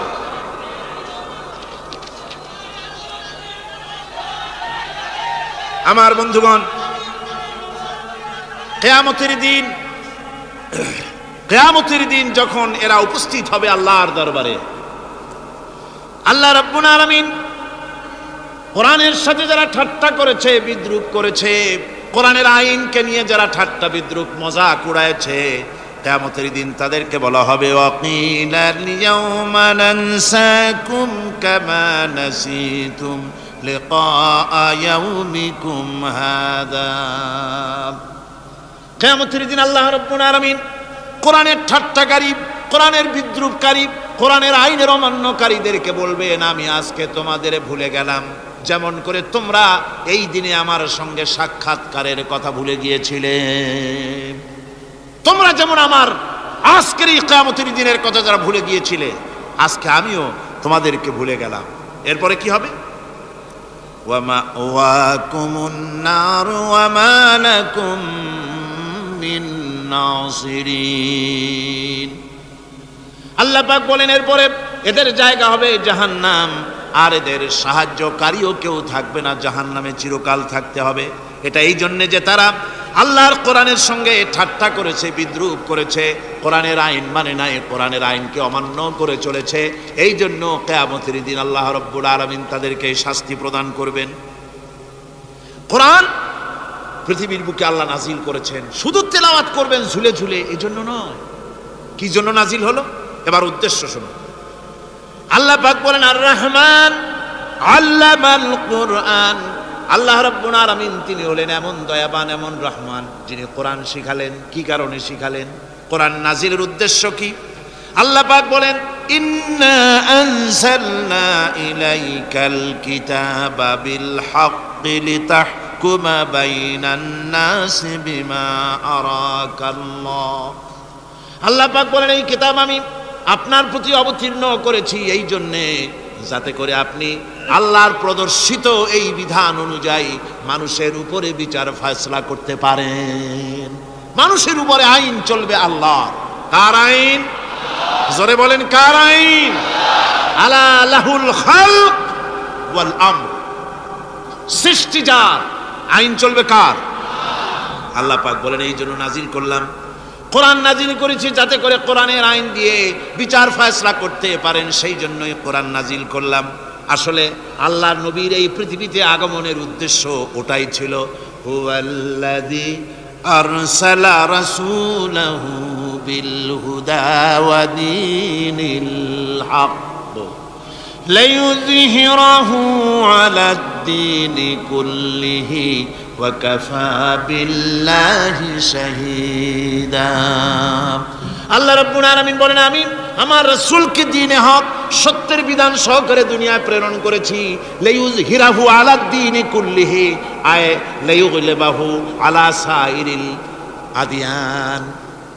সমস্ত আদিয়ানে বাতিলের উপরে আমার দ্বীনকে বিজয়ী করে দেওয়ার জন্য আমি রাসূলের কাছে কিতাব সহকারে তাকে অবতীর্ণ করেছি। এ দায়িত্ব শুধু মুহাম্মদ সাল্লাল্লাহু আলাইহি ওয়াসাল্লামের ছিল না, দুনিয়ার উপরে আল্লাহর দ্বীন কায়েম করা, আল্লাহর বিধান অনুযায়ী মানুষের বিচার ফয়সালার দায়িত্ব শুধু মুহাম্মদ সাল্লাল্লাহু আলাইহি ওয়াসাল্লামের ছিল না, সমস্ত নবীদের ছিল। কাদের ছিল? সব নবীদের ছিল। ফাবাআসাল্লাহুন নাবিয়্যিনা মুবাশশিরিনা মুনযিরিন ওয়া আনজালা মাআহুমুল কিতাবা বিল হাক্কি লিয়াহকুমা বাইনান নাস। আল্লাহ পাক বলেন সমস্ত নবীদের কাছে আমি কিতাব অবতীর্ণ করেছি এই জন্যে যে তারা সহজ এবং সোজা পথে যারা চলতে চায় তাদেরকে তিনি সুসংবাদ দিবেন, আর বাঁকা পথে যারা চলবে তাদেরকে তিনি জাহান্নামের ভীতি প্রদর্শন করবেন। আর আমি তার উপরে যে কিতাব অবতীর্ণ করেছি, এই কিতাব দিয়ে জনগণের উপরে বিচার ফয়সলা করবে, আইন চলবে আল্লাহর কিতাব দিয়ে। আইন চলবে কি দিয়ে? আল্লাহর কিতাব দিয়ে। আল্লাহর কিতাব অনুযায়ী জনগণকে পরিচালিত করবেন। এই জন্য আমি এই কোরআনকে নাজিল করেছি, অতীতেও এই কিতাবগুলি নাজিল করেছি। قل يا أيها الناس قد جاءكم الحق من ربكم। আল্লাহ পাক বলেন, নবী আপনি বলে দেন, আপনি বলুন, হে মানব সকল, আল্লাহর পক্ষ থেকে তোমাদের জন্য মহাসত্য এসেছে। এই মহাসত্য যদি অনুসরণ করো তোমাদের জন্য কল্যাণকর হবে। ওমান দাল্লা ফাইন্নামা ইয়াদুল্লু আলাইহা। আর যদি কোরআনকে অমান্য করো, আল্লাহর কিতাবকে অমান্য করো, তাহলে তোমাদের জন্য অকল্যাণ হবে। আজ আপনারা বলেন, আল্লাহর কিতাবের আইন কি আমাদের দেশে চলে? কোরআনের আইন কি চলে? চলে না। কোরআনের আইন চলে না। আমরা কি খুব শান্তিতে আছি? খুব আরামে আছি? শ্রমিকরা তাদের শ্রমের মূল্য পায়, কৃষক তার উৎপাদিত পণ্যের সঠিক দাম পায়, নারী তার সতীত্বের মর্যাদা পায়। জনগণ কি আরামে ঘুমাতে পারে? না, জনগণ রীতিমতো দুবেলা পেট পুরে সমস্ত জনগণ খেতে পারে। এর একমাত্র কারণ হচ্ছে কোরআনের আইনকে অমান্য করা হয়েছে। ভালো করে কান পেতে শুনুন, আল্লাহ রাব্বুল আলামিন কোরআনে কারীমের মধ্যে পরিষ্কার করে বলেছেন, ওয়া মান লাম ইয়াহকুম বিমা আনজালাল্লাহু ফাউলাইকা হুমুল কাফিরুন। যারা নাকি আমার দেওয়া বিধান অনুযায়ী, কোরআন অনুযায়ী যারা বিচার ফয়সালা করে না, ফাউলাইকা হুমুল কাফিরুন, ফাউলাইকা হুমুজ জালিমুন, ফাউলাইকা হুমুল ফাসিকুন। যারা আমার দেওয়া বিধান অনুযায়ী বিচার ফয়সালা করে না, তারা কাফির, তারা জালিম, তারা ফাসিক। সুতরাং এর ভিতরে এই জুলমের মধ্যে জালিমদের অন্তর্গত, ফাসিকদের অন্তর্গত হয়ে বাংলাদেশের বহু মুসলমান, পৃথিবীর বহু এলাকার মুসলমান এর মধ্যে লিপ্ত হয়ে আছে। কোরআনের আইন চালু না করলে পরে, কোরআনের আইন না মানলে পরে জালিম হতে হবে, কাফির হতে হবে, ফাসিক হতে হবে। অর্থাৎ যতখানি না মানবেন ততখানি এই বিশেষণে বিভূষিত হতে হবে। এক শ্রেণীর লোক আছে যারা বলে বেড়ান ধর্ম আর রাজনীতি আলাদা। বলেন কিনা? কন জোরে বলেন, বলে কিনা? ধর্ম আর রাজনীতি আলাদা। তারা বলেন আমরা ধর্ম নিরপেক্ষ থাকতে চাই। তারা কি থাকতে চায়? ধর্ম নিরপেক্ষ থাকতে চায়। কোরআনে কারিমে এই ধর্ম নিরপেক্ষবাদীদের ব্যাপারে কোরআন কি বলছে শুনুন। আল্লাহ রাব্বুল আলামিন বলেন, আলাম তারা ইলাল্লাযীনা ইয়াজউমুনা আন্নাহুম আমানু বিমা উনজিলা ইলাইকা ওয়া মা উনজিলা মিন ক্বাবলিক। আল্লাহ পাক বলেন, হে নবী, তুমি কি সেই সব লোকদেরকে দেখেছো যারা দাবি তো করে যে আমরা আল্লাহর উপর ঈমান এনেছি আর এই কিতাবের উপর ঈমান এনেছি, এর পূর্বে যত কিতাব নাজিল হয়েছে সেসব কিতাবের উপরেও ঈমান এনেছি। ধর্মনিরপেক্ষবাদীরা তারা তো বলে না যে আল্লাহ মানি না, কোরআন মানি না, একথা বলে না, ওটা বলে না। কি বলে? সেই বলা কথাটাই আল্লাহ এখানে অনেক আগে বলে রেখেছেন। ওরা বলে যে আমরা অবশ্যই আল্লাহকে মানি, আল্লাহর কিতাব মানি, এর পূর্বে যত কিতাব নাজিল হয়েছে সেগুলোও মানি, তবে ইউরিদুনা আইয়াতাহাকামু ইলাত তাগুত, তারা চায় তাদের জীবনের সমস্ত সমাধান সমস্যার জন্য তাগুতের কাছে যেতে চায়। তাগুতকে, আল্লাহকে বাদ দিয়ে তারা যেতে চায় কোথায়? তাগুতের কাছে। জোরে বলেন, কিসের কাছে যেতে চায়? তাগুতের কাছে। তাগুত বলে কারে? তাগুত বলা হয় যে নিজে আল্লাহর আইন মানে না এবং অপরকেও আল্লাহর আইন অমান্য করতে বাধ্য করে, তাকে বলা হয় তাগুত। ওরা বলে ধর্ম আর রাজনীতি আলাদা। কোরআন মানি কিন্তু কোরআনের আইন মানি না। ওরা কোরআন মানে ঠিকই, বলে যে কোরআন মানি, কিন্তু কোরআনের আইন মানে। তাহলে এ মানি বলার অর্থটা কি? এর মূল্যটা কোথায়? কোরআন যদি মানো তো কোরআন বলেছে সুদ খেও না, আমাদের দেশে সুদ চলছে না। কোরআন বলেছে বিবিকে পর্দায় রাখো, পর্দায় কি রাখা হচ্ছে? কোরআন বলেছে ওজনে কম দিও না, তা কি মানা হচ্ছে? কোরআন বলেছে আমার আইন দিয়ে দেশ শাসন করো, তা কি করা হচ্ছে? সুতরাং ধর্মনিরপেক্ষ মতবাদ যেটা, এই মতবাদটা কোরআনের দৃষ্টিতে কুফরি মতবাদ। ধর্মনিরপেক্ষ মতবাদ কি? জোরে বলেন, ধর্মনিরপেক্ষ মতবাদ কি? কোন মুসলমান, যে ব্যক্তি নিজেকে মুসলমান বলে দাবি করে, ধর্মনিরপেক্ষ মতবাদ সে বিশ্বাস করতে পারে না, জায়েজ নাই, হারাম। আফাতুমিনুনা বিবাদিল কিতাব ওয়া তাকফুরুনা বিবাদ, তোমরা কোরআনের কিছু অংশকে মেনে নিবে আর কিছু অংশকে করবে অস্বীকার। এটা যদি করো দুনিয়ার জীবনে পাবে দুনিয়ার জীবনে জিল্লতি আসবে, লাঞ্ছনা আসবে, আর কিয়ামতে পাবে জাহান্নামের শাস্তি। সুতরাং ধর্মনিরপেক্ষ মতবাদের অর্থ তারা বলে যে ধর্মহীনতা নয়, আসলে কিন্তু ধর্মনিরপেক্ষ মতবাদের অর্থই হলো ধর্মহীনতা। ঠিক কিনা কোন? জোরে বলেন ঠিক কিনা? এই ধর্মনিরপেক্ষ মতবাদ আমাদের দেশের জন্ম হয় নাই, এর জন্ম হয়েছে ইউরোপ সভ্যতায়। প্রাচীন ইউরোপ সভ্যতায় এর জন্ম হয়েছিল, সেখান থেকে তার আন্ডা বাচ্চা ভারতে এসেছিল। ভারত থেকে এই আন্ডা বাচ্চার কিছু অংশ 1972 সালে তদানীন্তন সরকারের মাথার উপরে ভারত চাপিয়ে দিয়েছিল। সেই ধর্মনিরপেক্ষ মতবাদ 1972 সনের সংবিধানে লেখা হলো, কিন্তু 1982 সনে যখন সংবিধান আবার অ্যামেন্ডমেন্ট করা হলো, তখন ধর্মনিরপেক্ষতার কপালে ঝাঁটা মেরে বিদায় করা হয়েছে। বাংলাদেশে ধর্মনিরপেক্ষ মতবাদ চলতে পারে না। ধর্মনিরপেক্ষ মতবাদের কথা আমাদের দেশে তারাই বলে যারা 72 সনে ক্ষমতায় ছিলেন। তারা ধর্মের সাথে কি ব্যবহার করেছেন আমরা ভুলে যাই নাই, আপনারা ভুলে গেছেন। 1972 সনে দেশের সমস্ত বিশ্ববিদ্যালয়ের মনোগ্রাম থেকে ইকরা বিস্মি রাব্বিকাল্লাযী খালাক রাব্বি জিদনি ইলমা, কোরআনে কারীমের এই আয়াতকে বিদায় করে দেওয়া হয়েছিল। শাসনতন্ত্রের শিরোনামে বিসমিল্লাহকে গ্রহণ করা হয় নাই। শুধু তাই নয়, কোরআনে কারীম যেখানে তেলাওয়াত করা হয় তখনকার সময় রেডিওতে, টেলিভিশনে, ওই 72 থেকে 3 বছর, এবং এখনো সেই দলটি মিটিং করতে গিয়ে, কোনো জায়গায় কিছু করতে গিয়ে আগে কোরআন শরীফ, তারপরে গীতা, তারপরে বাইবেল, এগুলি হচ্ছে মুনাফিকের লক্ষণ। কিসের লক্ষণ? যেখানে যেই টেবিলে, যেই মঞ্চে কোরআন তেলাওয়াত হয়, বাইবেল গীতা পড়া হারাম, পড়া হতে পারে না। কোরআনের চাইতে শ্রেষ্ঠ কিতাব আল্লাহর দুনিয়া আছে? সমস্ত কিতাবকে রদ করেছে কোরআন। হযরত ওমর রাদিয়াল্লাহু তাআলা রাসূল করিম সাল্লাল্লাহু আলাইহি ওয়াসাল্লামের কাছে গিয়ে তাওরাতের একটা পাতা পড়তেছিল। হযরত আবু বকর রাদিয়াল্লাহু তাআলা সেখানে চলে এলেন, এসে দেখেন রাসূল করিম সাল্লাল্লাহু আলাইহি ওয়াসাল্লামের চেহারা মোবারক লাল হয়ে গিয়েছে গুসায়। হযরত আবু বকর বললেন, ওমর, তুই যদি এর থেকে মরে যেতিস, তুই যদি এর থেকে মরে যেতিস, তুই যদি এর থেকে মরে যেতি, 3 বার বললেন। হযরত ওমর শিউরে উঠলেন, হতচকিত হয়ে উঠলেন। আবু বকর আমাকে মরার কথা বলছেন কেন? তিনি তাকিয়ে দেখেন রাসূল করিম সাল্লাল্লাহু আলাইহি ওয়াসাল্লামের চেহারা মোবারক গুসায় লাল হয়ে গিয়েছে। হযরত ওমর বলছেন, ইয়া রাসূলুল্লাহ, আমার এবং আমার পিতামাতার জীবন আপনার কদম মোবারকে উৎসর্গ হয়ে যায়। আমি অপরাধ করেছি, কি অন্যায় করেছি হুজুর আমাকে বলুন। হুজুর বলছেন, ওমর, তুমি যে তাওরাতের পাতা আমার সামনে পড়তেছো, এই তাওরাত যার উপরে নাজিল হয়েছিল, সেই মুসা আলাইহিস সালাম যদি আজকে বেঁচে থাকতেন, তাহলে আমার উম্মতের ভিতরে শামিল হয়ে যাওয়া তার জন্য ফরজ হয়ে যেত। অতীতের সমস্ত কিতাবকে রদ করা হয়েছে, সমস্ত শরীয়তকে বন্ধ করা হয়েছে।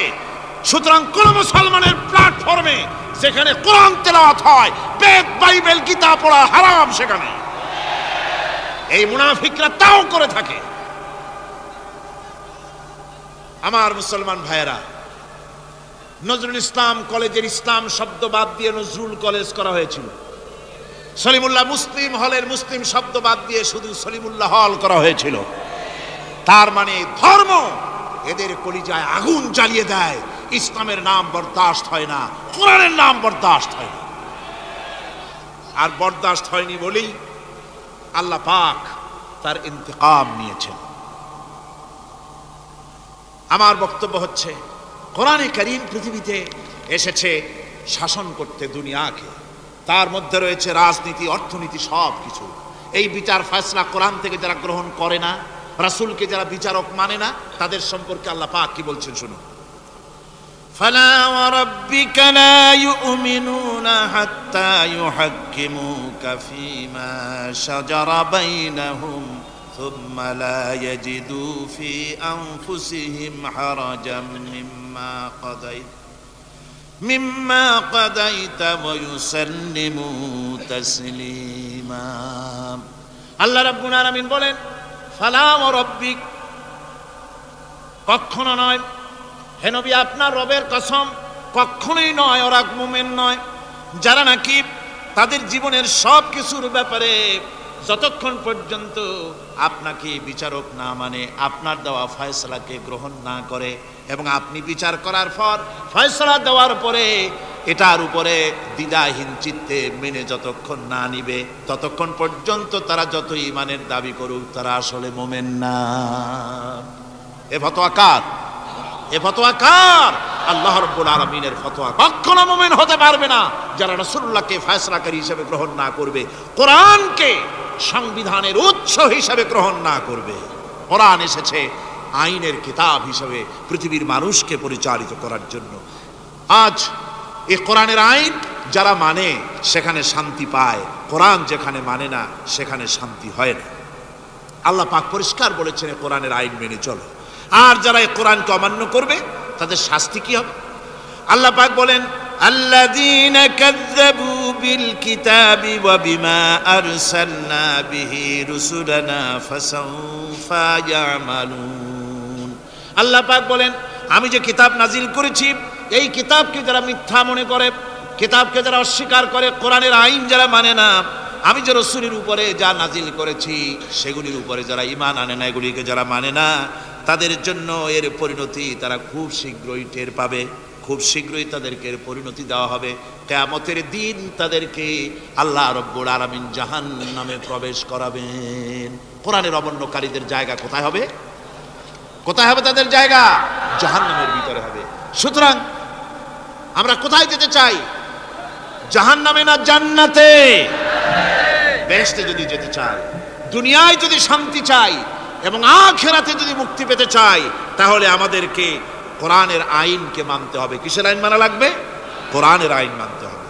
কোরআনে কারীমের নাজিল হলো, আল্লাহ পাক যে কোরআন আমাদের শিখালেন, আর রহমান আল্লামাল কোরআন, যে কোরআন তিনি আমাদের শিখালেন, এই কোরআন নাজিলের পদ্ধতি ছিল মদিনা এবং মক্কা। রাসূলের মক্কি জিন্দেগিতে কিছু নাজিল হয়েছে, আর মদনী জিন্দেগিতে নাজিল হয়েছে কিছু। মক্কা শরীফে যেগুলি নাজিল হয়েছে সে সূরাগুলো ছিল তাওহীদ, রিসালাত এবং আখিরাতের উপরে নির্ভর করে।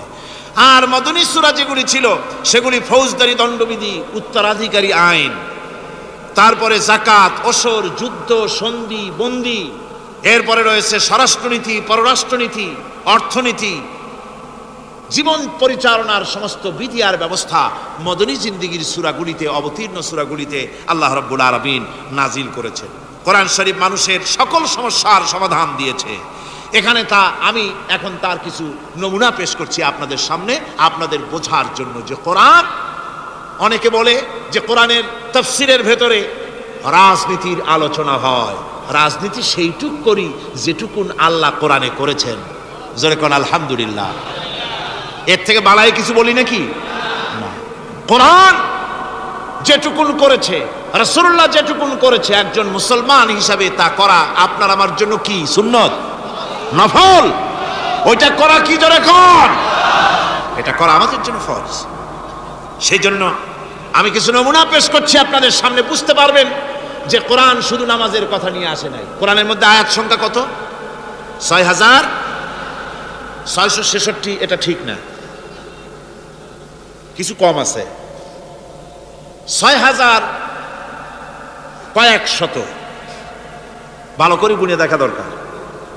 তো এই যে আয়াতে কারিমা যেগুলি রয়েছে, এর মধ্যে মাত্র ৫০০ আয়াত হচ্ছে হুকমে শরঈ। ভালো করে শুনুন, ৫০০ আয়াত আদেশ এবং নিষেধ জাতীয়। এটা করো, ওটা করো না, এটা হালাল, ওটা হারাম। এ হলো ৫০০। তো এই যদি ৫০০ হয় তাহলে বাকি ৬,০০০ কি?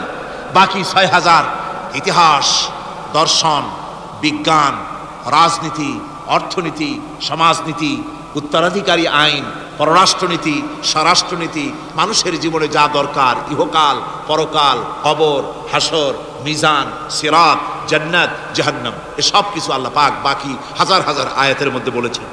তো 500 আয়াতের পরিচিতি আমাদের জানা আছে, নামাজ, রোজা, হজ, যাকাত, হালাল, বৈধ, অবৈধ ইত্যাদি সম্পর্কে। কিন্তু বাকি আয়াতগুলিতে আমাদের জীবন পরিচালনার ব্যাপারে আল্লাহ পাকের কথা শুনুন, কিভাবে এ কথাগুলি আল্লাহ পাক আমাদের বলছেন। বিচার পদ্ধতি সম্পর্কে শুনুন। কোরআন যে বিচার পদ্ধতি আমাদেরকে দিয়েছেন, নিরঙ্কুশ ন্যায় বিচারের কথা কোরআন বলেছে। কোরআন বলেছে বিচার হতে হবে কি ধরনের? ওয়াইদা হাকামতুম বাইনান নাসি আন তাহকুমু বিল আদল। কোরআন শরীফ বলেছে তোমরা যখন লোকদের মাঝে বিচার ফয়সালা করবে তখন অবশ্যই সুবিচার করবে, জাস্টিস, ন্যায় বিচার করবে। এই ন্যায় বিচার করতে গিয়ে তোমার সামনে যদি বিজাতীয় কোনো লোক আসামি হয়ে দাঁড়ায়, অমুসলিম, তখন বিচারটা কিভাবে করবে? কোরআনে কারীম বলছি ওয়ালা ইয়াজরিমান্নাকুম শানাআনু কওমিন আলা আল্লা তা'দিলু। কোন বিশেষ শ্রেণীর বিচার কাজ করতে গিয়ে, কোন বিশেষ শ্রেণী বা জাতির বিচার কার্য পরিচালনা করতে গিয়ে তাদের প্রতি বিদ্বেষ যেন তাদেরকে তুমি যেন জুলুম করে না বসো, তখন যেন তুমি ইনসাফ করতে পারো, তাদের উপরে জুলুম করবে না। সে যদি তোমার জাতের লোক না হয়, বিচার করতেছে, তুমি বিচারক হিসাবে সঠিক বিচার করবে, বিচারের মানদণ্ডকে কখনো হেলাদোলা করবে না, ভালো সুবিচার করবে। এটা হচ্ছে কোরআনে কারীমের কথা। আর আত্মীয় স্বজনের বিচার সম্পর্কে বলা হচ্ছে যে তোমরা বিচার নিয়ে, সুবিচার নিয়ে তোমরা দাঁড়াও, দণ্ডায়মান হও সুবিচার নিয়ে। মুসলমানেরা তোমরা যখন বিচার করবে তখন এই বিচার করতে গিয়ে ওয়ালাউ আলা আনফুসিকুম আবিল ওয়ালিদাইনে ওয়াল আকরাবিন, সে যদি তোমার নিজের বিরুদ্ধেও যায় বিচার, তা যদি তোমার সন্তান সন্ততি, ভাই ব্রাদার, মা বাপ ইত্যাদির বিরুদ্ধেও যদি চলে যায়, ইয়াকুন গানিয়ান আও ফাকিরান, যদি সে গরিব হয়, যদি সে ধনীও হয়, বিচারের বেলায় কোনো রকম তারতম্য করবে না, আপন হোক পর হোক, বিচার করতে হবে সঠিক। এটা কার কথা? আল্লাহর। জোরে বলেন কার কথা? পৃথিবীর কোন ধর্মগ্রন্থ কথা বলেছে? পৃথিবীর কোন জাতি কথা বলেছে? কোরআন বলেছে এই সুবিচারের কথা। সুবিচার করতে হবে, বিচারের বেলায় খবরদার আপন পর এবং কোন ধর্মের লোক এই চিন্তা করতে যেও না। কোরআনে কারীমের মধ্যে রয়েছে ফৌজদারি দণ্ডবিধি, জুডিশিয়াল ল, ফৌজদারি দণ্ডবিধি। এখানে একটা কথা বলে নিতে হয়, আল্লাহর আইন, মূল কথাটা কি? আল্লাহর আইন। আল্লাহর আইনের কথা শোনা মাত্রই এক শ্রেণীর লোকেরা মনে করে আল্লাহর আইন মানেই হলো হাত কাটা, আল্লাহর আইনের অর্থই হলো গলা কাটা, আল্লাহর আইনের অর্থই হলো দৌড়া মারা। এটা একটা বাজে কথা। আল্লাহ পাকের আল্লাহ কি এইরকম একটা বদমেজাজি দারোগার মতো আল্লাহ যে মানুষ পাইলেই খালি পিটাবে আর হাত কাটবে? একটা কথা হইল? হাত কাটা, গলা কাটা, এটা কখন? সুবিচার প্রতিষ্ঠিত হয়ে যাবে, খাওয়া পড়ার গ্যারান্টি মিলবে, তারপরে যদি কেউ চুরি করে দৃষ্টান্তমূলক শাস্তি দাও হাত কেটে। এর আগে না। মদিনা মুনাওয়ারায় হযরত ওমর রাদিয়াল্লাহু তাআলা আনহুর সময় অনাবৃষ্টির কারণে দুর্ভিক্ষ দেখা দিয়েছিল। তখন হযরত ওমর জাস্টিসদেরকে, ম্যাজিস্ট্রেটদেরকে ডেকে পরিষ্কারভাবে এলান করে দিয়েছিল, এখন যদি কোনো চোর ধরা পড়ে, এই দুর্ভিক্ষ চলাকালীন কোন চোর যদি ধরা পড়ে আর প্রমাণিত হয় পেটের জ্বালায় চুরি করেছে, খবরদার তার হাতকে তোমরা কাটবে না, খবরদার হাত কাটবে না। ইসলাম তো আগে পেটে দেয়। আগে কোথায় দেয়? পেটে, তারপরে দেয় পিঠে, আগে দেয় না। মানুষের খাওয়া পড়া, শিক্ষা, চিকিৎসা, বাসস্থান সবটার গ্যারান্টি দেওয়া হয়। মদিনায় যখন এই গ্যারান্টি এসে গেল, চোরের হাত কাটা আইন মক্কায় নাজিল হয় নাই, নাজিল হয়েছে মদিনা মুনাওয়ারায়, রাসূলের মদনী জিন্দেগিতে। কোন সময়? যখন রাসূলুল্লাহ প্রেসিডেন্ট। রাসূলুল্লাহ কি? যারা কোন রাসূলুল্লাহ কি? রাষ্ট্রপতি। সেই সময় মানুষ দরজা খুলে ঘুমাবার সুযোগ পেল, খাওয়া পড়া, শিক্ষা, চিকিৎসা, বাসস্থানের গ্যারান্টি পেল। এই সময় আল্লাহ রাব্বুল আলামিন তিনি যখন দেখলেন ইসলামী সমাজ ব্যবস্থা কোরআনের আইনের মাধ্যমে মানুষ সব রকমের নিরাপত্তা লাভ করেছে, পেটের সমস্যার সমাধান হয়ে গেছে, তখন আল্লাহ আইন জারি করলেন, আস-সারিকু ওয়াস-সারিকাতু ফাকতাউ আইদিয়াহুমা, চোর পুরুষ হোক আর নারী হোক উভয়ের হাত কেটে দাও। পুরুষ হোক আর নারী হোক এখন উভয়ের হাত কেটে দাও। দৃষ্টান্তমূলক শাস্তি হোক, যাতে করে এই চুরি আর না কেউ না করে। পেটে খাবার আছে, চাকরি আছে, ওষুধ আছে, শিক্ষা আছে, থাকার মতো জায়গা আছে, এখন চুরি করো কেন? তাহলে বোঝা যাবে এটা নেশায় পরিণত হয়েছে। কি হয়েছে? নেশা। তখন তো আর চোরেকে বসায় সেলুট মারা আর যাবে না, এখন হাতটা কাটিয়া একটা শাস্তি দিয়ে দাও।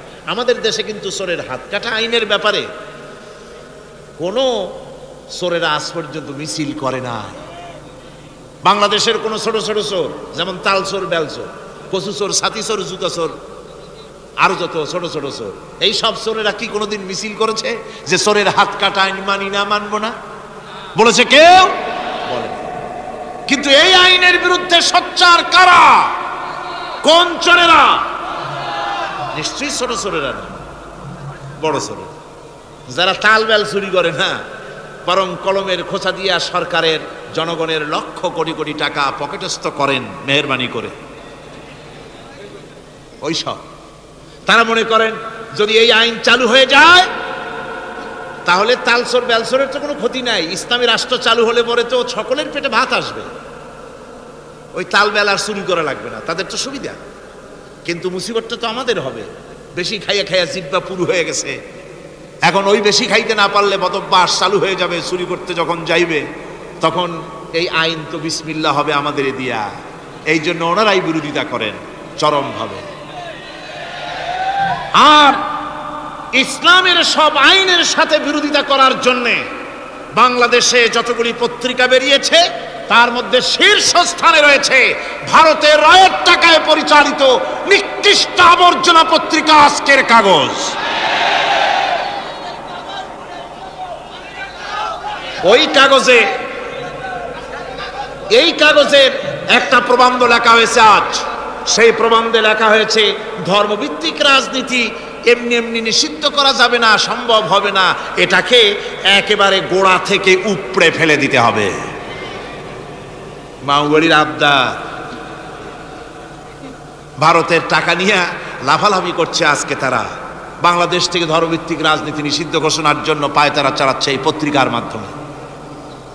এই পত্রিকার একমাত্র কাজ গোটা জাতিসত্তাকে দ্বিধা বিভক্ত করা, ইসলামের বিরুদ্ধে ইয়াং জেনারেশনকে খেপিয়ে তোলার জন্য আদা পানি খেয়ে লেগেছে। ধর্মভিত্তিক রাজনীতি নিষিদ্ধ ঘোষণা করার জন্য আপ্রাণ প্রচেষ্টা চালাচ্ছে। সংসদে পর্যন্ত এই বক্তব্য উঠানো হয়েছে, তাই না? সংসদে উত্থাপিত হয়েছে ধর্মভিত্তিক রাজনীতি নিষিদ্ধ ঘোষণা করতে হবে। আমি বলেছি ধর্মভিত্তিক রাজনীতি নিষিদ্ধ ঘোষণা করে ফেলেছিল রাশিয়া।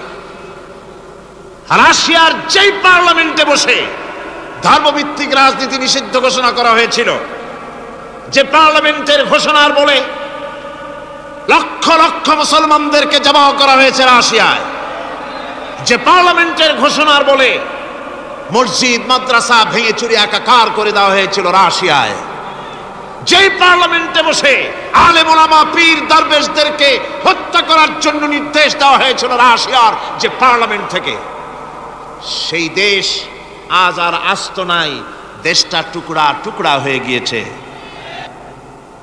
বাংলাদেশের পার্লামেন্টে আজকে যারা এই দুঃসাহসিক কথা বলছেন, ধর্মভিত্তিক রাজনীতি নিষিদ্ধ ঘোষণা করার কথা যারা উচ্চারণ করছেন, রাশিয়ার পার্লামেন্টের ইতিহাস ভুলে যাবেন না। বাংলাদেশে 11.5 কোটি তৌহিদি জনতার তৌহিদি রক্ত, তৌহিদি চেতনা সমস্ত শরীরে মাথায় আর রগ রেশায় টকবক করছে ইসলামী চেতনা, ইসলামের রক্ত। এই মুসলমানদের সাথে আগুন নিয়ে খেলা করার চেষ্টা করো না। আমার বন্ধুগণ, কোরআনের আইন বন্ধ করার ক্ষমতা কারো নাই। আইন চালু হলে পরেই শান্তি আসবে। ওরা বিরোধিতা করছে, ওরা বলছে চোরের হাত কাটা আইন এটা হচ্ছে একটা অমানবিক ব্যাপার। আইনটা কার? আল্লাহর। মানুষগুলি কার? তা তোমারা তো দরদ কেন? মায়ের চাইতে মাসির দরদ বেশি, এটা কি খুব সুলক্ষণ? না, এটা দারুণ কুলক্ষণ। সুতরাং আল্লাহ রাব্বুল আলামিন তার আইন হচ্ছে শাশ্বত আইন। চোরের হাত কাটা আইন অর্থ এ নয় যে বাংলাদেশ ইসলামী দল যদি ক্ষমতায় আসে পাইকারি দরে চোরের হাত কাটা আরম্ভ করবে না। ততক্ষণ পর্যন্ত আইন চালু হবে না যতক্ষণ পর্যন্ত সমস্ত মানুষ তাদের কর্মসংস্থান না হবে, খাবার না পাবে, চাকরি বাকরি না হবে, খেয়ে পরে খাওয়া পড়া শিক্ষা চিকিৎসা বাসস্থান সবটার গ্যারান্টি মিলবে, তারপরে আইন চালু হবে, এর আগে না। আল্লাহ রাব্বুল আলামিন ফৌজদারি দণ্ডবিধির আওতার ভিতরে চোরের কি শাস্তি হবে তা বললেন, নরহত্যার শাস্তি কি হবে তাও আল্লাহ পাক এখানে বলছেন, ইয়া আইয়ুহাল্লাযীনা আমানু কুতিবা আলাইকুমুল কিসাসু ফিল কাতলা। আল্লাহ পাক বলেন তোমাদের প্রতি নরহত্যার শাস্তি স্বরূপ কিসাস নির্দিষ্ট করা হয়েছে, অর্থাৎ হত্যার বদলে হত্যা করা। একজন মানুষ আর একজন মানুষকে হত্যা করেছে, কোরআনের আইন হচ্ছে ওকেও হত্যা করে। কি সুন্দর আইন, সুবহানাল্লাহ পড়েন। তাহলে কি হবে? রেডিও টেলিভিশনে পত্র পত্রিকার মাধ্যমে যদি খবর ছড়ানো হয় যে হত্যাকারীর বিচার হবে কোরআনের আইন অনুযায়ী, প্রকাশ্য রাজপথে হত্যাকারীকে তাকেও যদি হত্যা করে দেওয়া হয়, এই দৃশ্য উপস্থিত জনতা যত দেখবে, পত্র পত্রিকায় খবর পাবে, টেলিভিশনের পর্দায় দেখতে পাবে, যারা দেখলো এই সব লক্ষ লক্ষ জনতার ভেতরে মানুষ হত্যা করার দুঃসাহস আর আসবে? আল্লাহ পাক বলছেন এটা হচ্ছে মানুষের কিসাস, এর মধ্যে রয়েছে মানুষের জীবন। এরপরে নরহত্যার শাস্তি আল্লাহ পাক এভাবে কোরআনে কারীমের মধ্যে বললেন। জিনার শাস্তি, আয-যানিয়াতু ওয়াজ-যানি ফাজলিদু কুল্লা ওয়াহিদিন মিনহুমা মিআতা জালদা। আল্লাহ রাব্বুল আলামিন বলেন জিনাকারিনী পুরুষ, জিনাকারিনী নারী আর জিনাকারা পুরুষ, তাদের শাস্তি হচ্ছে উভয়কে 100 করে দৌড়া মারা, প্রাণদণ্ড দিয়ে দেওয়া। এই শাস্তি যদি হয় জিনা বন্ধ হয়ে যাবে, বিবাহ সহজ হবে। ইসলামী রাষ্ট্র হলে পরে জিনা করা কঠিন হবে, বিবাহ করা সহজ হয়ে যাবে। এটা হচ্ছে কোরআনের আইনের সুন্দর বিধান। জিনার শাস্তি, চোরের শাস্তি, নরহত্যার শাস্তি জুডিশিয়াল লয়ের আওতায়, ফৌজদারি দণ্ডবিধির আওতায় এগুলি পড়ে। এগুলি সব কোরআন শরীফে আছে না নাই? আছে কিনা? তাহলে কি করে আপনি বলবেন আপনি ধর্ম নিরপেক্ষ? আপনি শুধু ধর্ম আপনার ব্যক্তিগত ব্যাপার আর রাজনীতি একটা আলাদা ব্যাপার।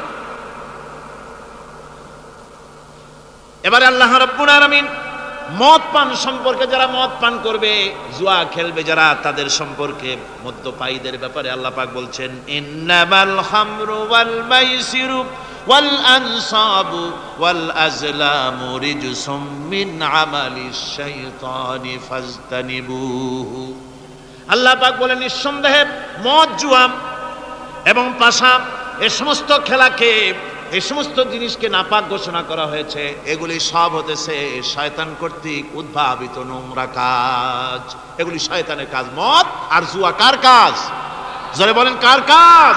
শয়তানের কাজ। সুতরাং ফাজতানিবুহু, এর থেকে তোমরা ফিরে থাকো। আল্লাহ বলছেন মদ এবং জুয়া মানুষকে আল্লাহর জিকির থেকে ফিরায় রাখে। ফাহাল আনতুম মুনতাহুন, এগুলি শোনার পরেও কি তোমরা এর থেকে ফিরে থাকবে না? এবার আল্লাহ রাব্বুল আলামিন ওজনে কম দেওয়া সম্পর্কে বলছেন। যারা ব্যবসায়ী, অনেক ব্যবসায়ী আছে, ব্যবসা করতে গিয়ে ধর্ম ব্যক্তিগত ব্যাপার, ব্যবসার মধ্যে ধর্ম নিতে চাই না। কয় যে ধর্ম দারুণ পবিত্র জিনিস, এত পবিত্র, শুধু মসজিদে থাকবে, শুধু মাদ্রাসায় থাকবে, আমার জীবনের বিস্তীর্ণ অঙ্গনে ধর্ম ঢুকতে পারবে না। তার মানে ভাবখানা এই, আল্লাহ এবং রসুলকে বলে দেওয়া হচ্ছে, হে আল্লাহ হে রসুল, তোমাদের উপরে 144 জারি করে দিলাম, শুধু মসজিদে আর খানকায় থাকো, মাদ্রাসায় থাকো, আমাদের জীবনের বিস্তীর্ণ অঙ্গনে তোমাদের কোনো প্রবেশের অধিকার নাই। জোরে কর নাউজুবিল্লাহ। আল্লাহ পাক মানুষের জীবনের সকল ক্ষেত্রে আইন চলবে আল্লাহ। ইনিল হুকমু ইল্লা লিল্লাহ, আইন চলবে কার? ওই আল্লাহ রাব্বুল আলামিন বলেন ওজনে কম দিও না। ওয়াউফুল কাইলা ইযা কিলতুম ওয়াজনু বিল কিসতাসিল মুস্তাকিম। মেপে যখন কোনো জিনিস দিবে পরিমাপে কম দিবে না, ওজন করে যখন দিবে ওজনেও কম দিবে না। আল্লাহ পাক কোরআনে কারীমের মধ্যে সুন্দর করে সব কথা বলে দিলেন, ওজনে কম করো না, পরিমাপে কম করো না, সঠিকভাবে এটাকে দিও।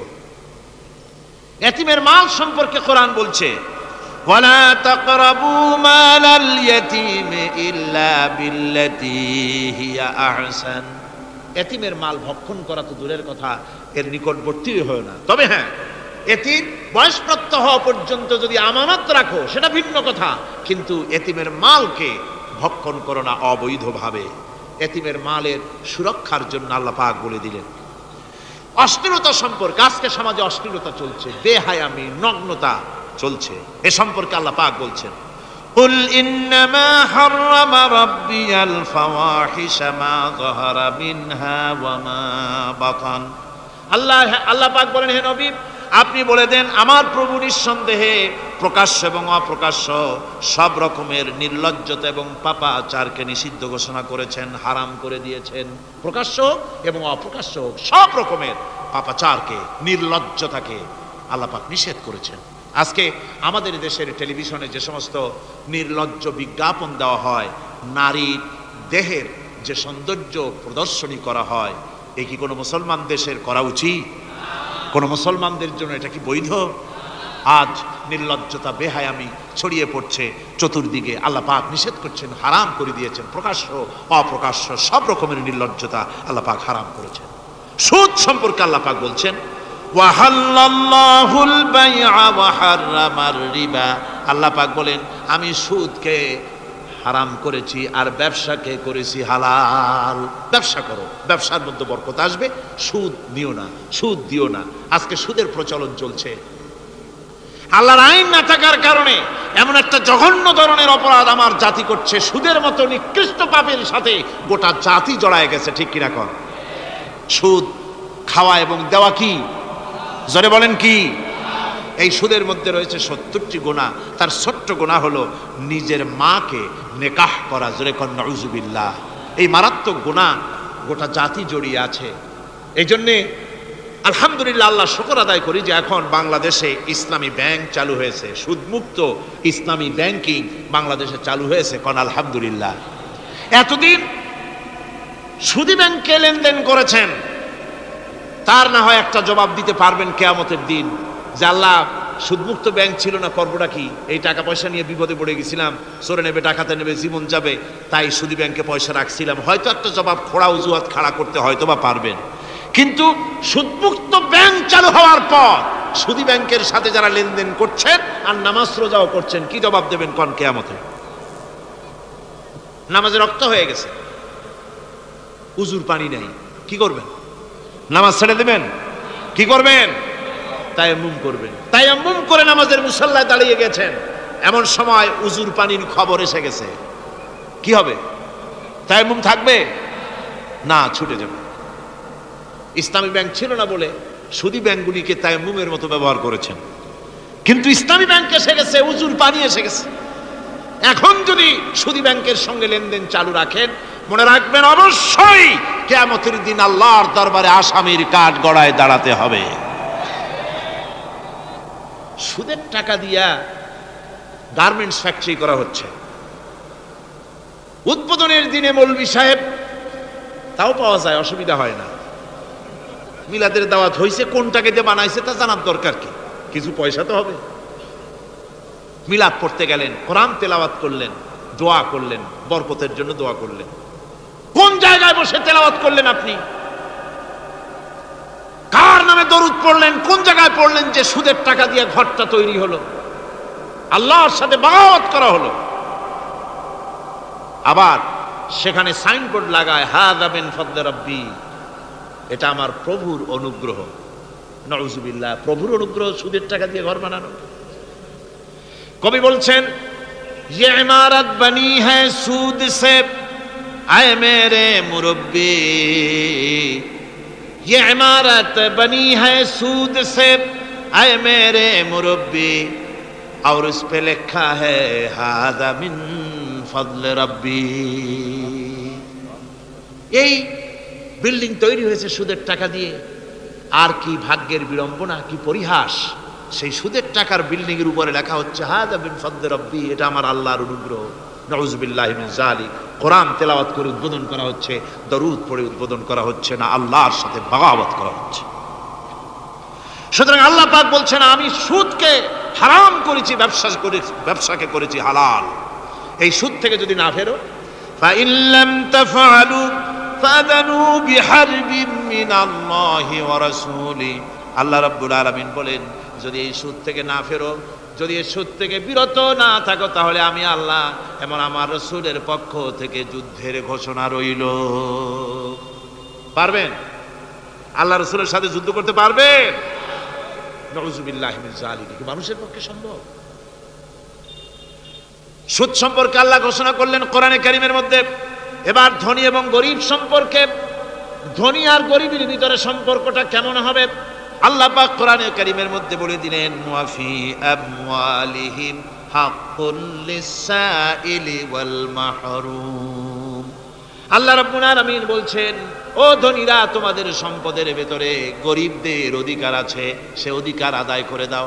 একথা বলা হলো না গরিবরা তোমাদের করুণার পাত্র, দয়া করে তাদের কিছু দাও, একথা আল্লাহ বলেন নাই। বললেন ধনীরা শুনে রাখো, তোমাদের সম্পদে গরিবদের অধিকার আছে,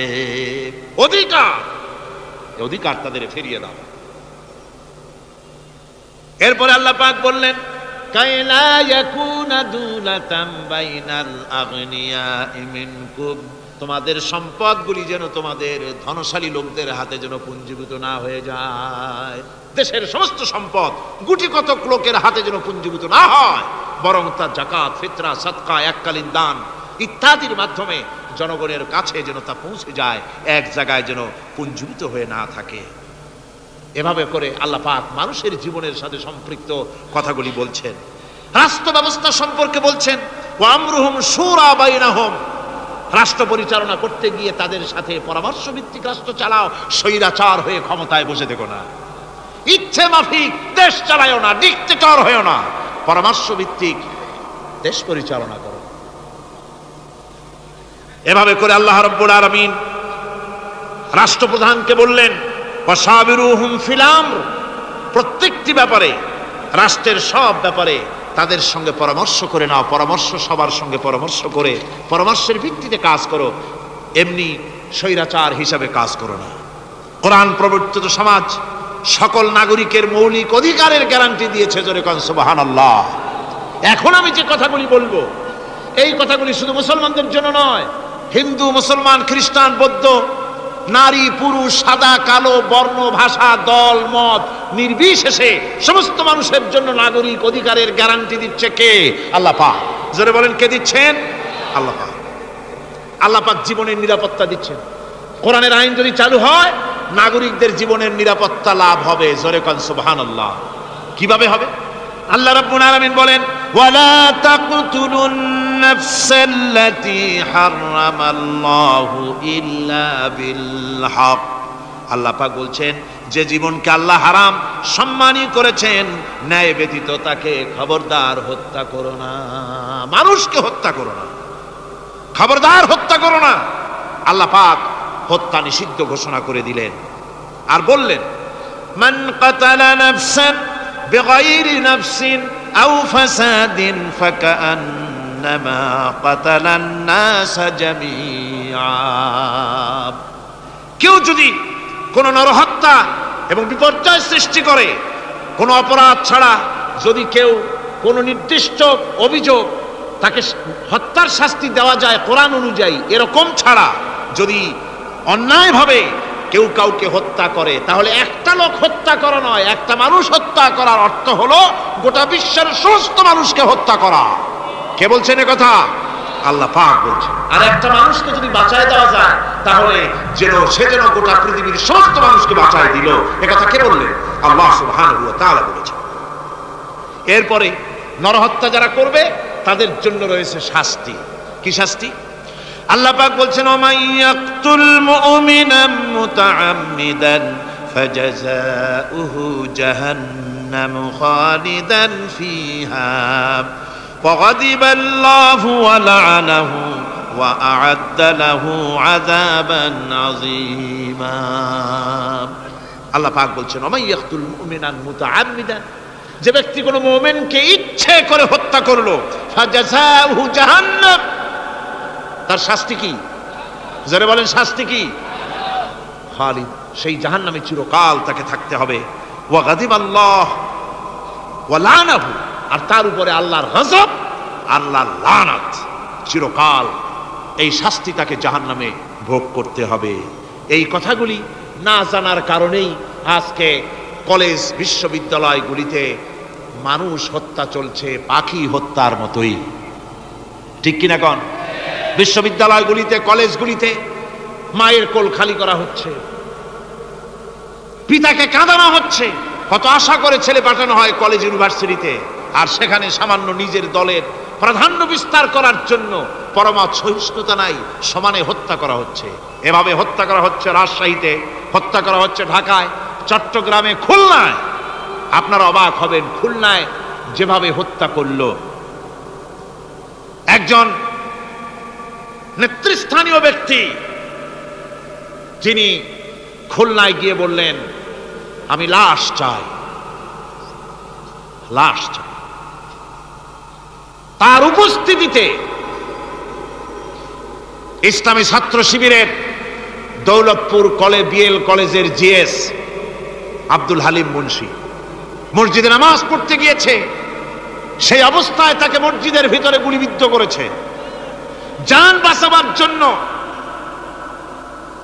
এই ছেলে পার্শ্ববর্তী পুকুরের মধ্যে ঝাঁপায় পড়েছে, সেখান থেকে তাকে টেনে তুলে তাকে কোপানো হচ্ছে, সে প্রাণী প্রাণী বলে চিল্লাচ্ছে। এই অবস্থায় মসজিদের সিঁড়ির উপরে কাট করে তাকে জবাহ করা হয়েছে।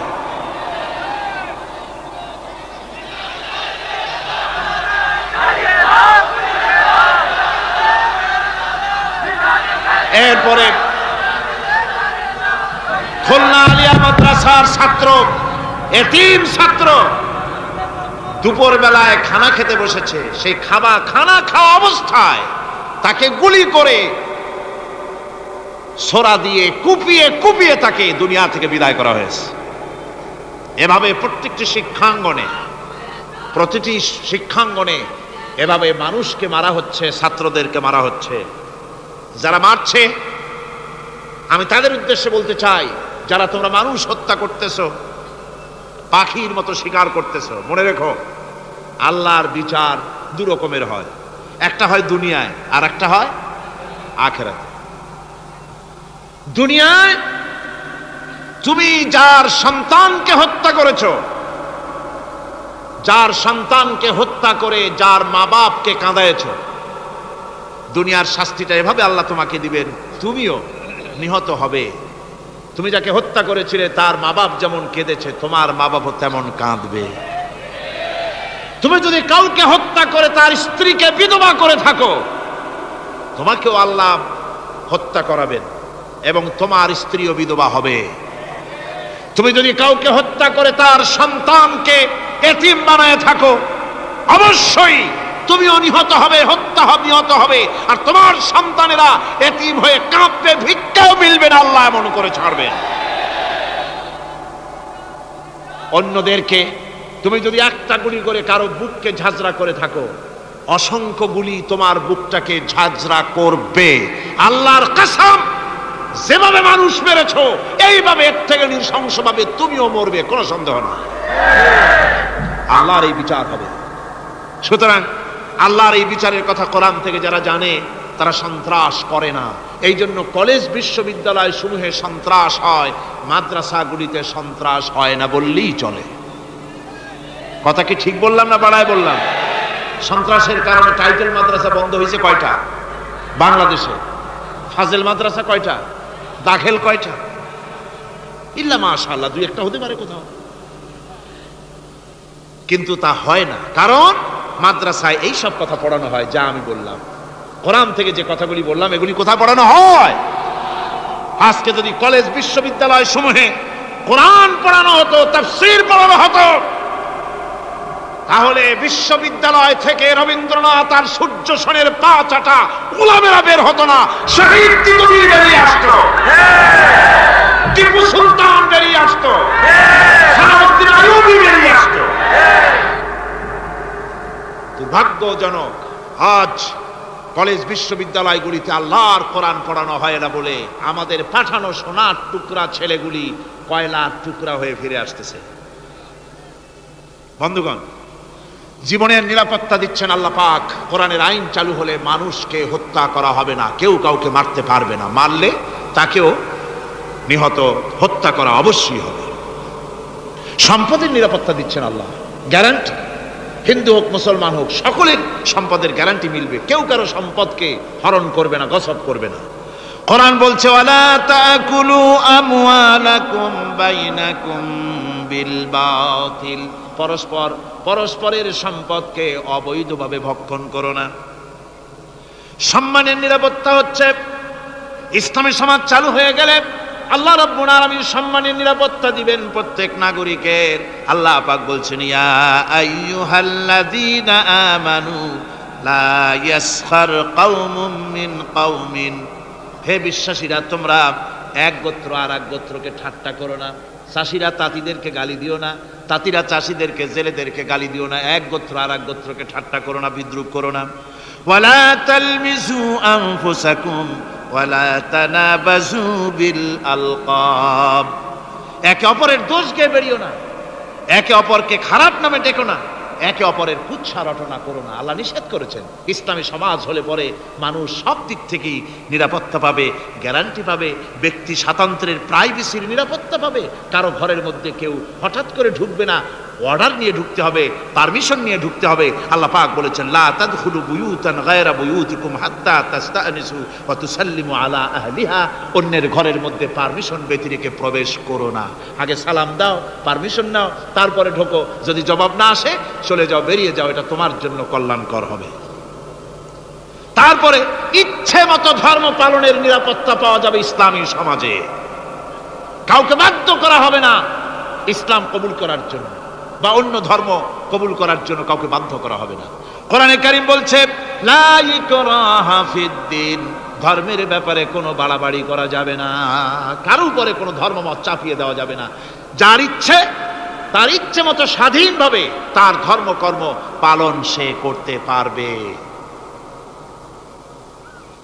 এই ধর্ম পালনের কথা বলতে এসে আমার মনে পড়লো এবছরের হিন্দুদের দুর্গাপূজার কথা। আপনারা বলতে পারেন যে কি এর মধ্যে কি ঢুকাই দিলেন? ঠিকই ঢুকাইছে।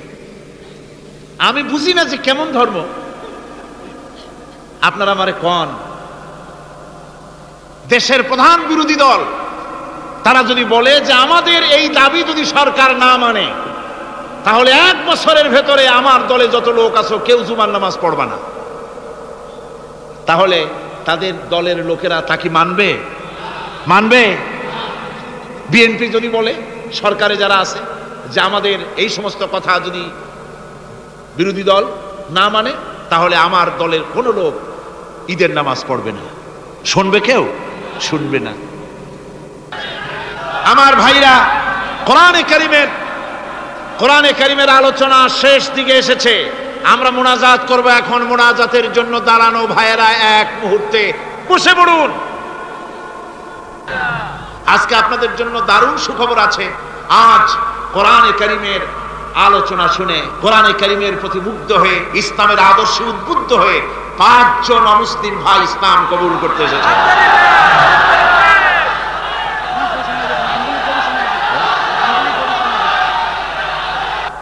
ভেতরে যারা ইসলাম কবুল করবেন তারা আমার সাথে পড়েন, আপনারাও পড়েন, সবাই পড়েন লা ইলাহা ইল্লাল্লাহু মুহাম্মাদুর রাসূলুল্লাহ। আল্লাহ ছাড়া কোনো ইলাহ নাই, মাবুদ নাই, উপাস্য নাই। মুহাম্মদ সাল্লাল্লাহু আলাইহি ওয়াসাল্লাম আল্লাহর প্রেরিত রাসূল। আশহাদু আন লা ইলাহা ইল্লাল্লাহু ওয়াহদাহু লা শারীকা লাহু ওয়া আশহাদু আন্না মুহাম্মাদান আবদুহু ওয়া রাসূলুহু। আমি সাক্ষ্য দিচ্ছি আল্লাহ ছাড়া কোনো ইলাহ নাই, মাবুদ নাই, উপাস্য নাই। তিনি এক, একক, নিরঙ্কুশ, তার কোনো অংশীদার নাই। আমি আরো সাক্ষ্য দিচ্ছি মুহাম্মদ সাল্লাল্লাহু আলাইহি ওয়াসাল্লাম আল্লাহর প্রেরিত বান্দা এবং রাসূল। বাস, এবার বলেন আসসালামু আলাইকুম। সবাই জবাব দেন। ওয়ালাইকুম আসসালাম ওয়া রাহমাতুল্লাহ। বলতে চাই, আমি হিন্দুর ছেলে ছিলাম, ইসলাম ধর্ম গ্রহণ করছি। আমার মুসলমান ভাই সবার কাছে আমি দোয়া চাইতেছি, আমাকে দোয়া করুন। আলহামদুলিল্লাহ, আলহামদুলিল্লাহ। আমি এখন আমাকে দোয়া করবেন আপনারা, আমি যেন বাকি জীবনটা কাটাই যেতে আরে সবাই দোয়া করেন একটু। আলহামদুলিল্লাহ, দোয়া হবে, দোয়া হবে। এই মুহূর্তে 6 মাস অপেক্ষা করছি আপনার জন্য। আরে বহুদিন আমার আশা ছিল, আজকে আশা পূরণ হয়েছে। আল্লাহ মঞ্জুর করুন, আল্লাহ মঞ্জুর করুন, আল্লাহ মঞ্জুর করুন। আমার এই ভাই, এই দুইজন একটু আগ মুহূর্ত তারা ছিলেন মুশরিক, এখন আমাদের ভাই, আমাদের কি ওনারা, ওনাদের অবস্থা এখন এই হয়েছে। ওনার চোখে কিছু নাই, বৌদ্ধ ধর্ম এটা কিছু নেই, সব জায়গায় ঘুরেছিলাম, ওদের ধর্মের ভিতরে কিছু নেই, আল্লাহ কালাম ছাড়া কিছু নাই। সুবহানাল্লাহ। মুসলমান মুসলমান কইছে কারে, আল্লাহ কালাম ছাড়া কিছু নাই। আলহামদুলিল্লাহ। আমি এখন তাদেরকে বুকে জড়িয়ে ধরে এই বিশাল জনসমুদ্রের পক্ষ থেকে আমি তাদেরকে সম্মানিত করছি।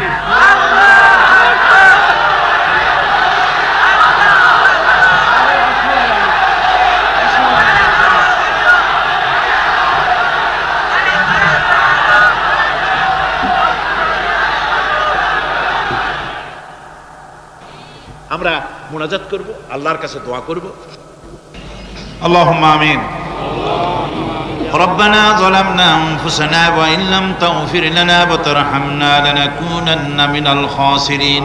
آمين. ربنا لا تزغ قلوبنا بعد إذ هديتنا وهب لنا من لدنك رحمة إنك أنت الوهاب. رب العالمين দীর্ঘ রজনী পর্যন্ত তোমার বান্দারা লক্ষ লক্ষ মানুষ কোরআনে কারিমের কথা শুনেছে, তোমার হাবিবের কথা শুনেছে।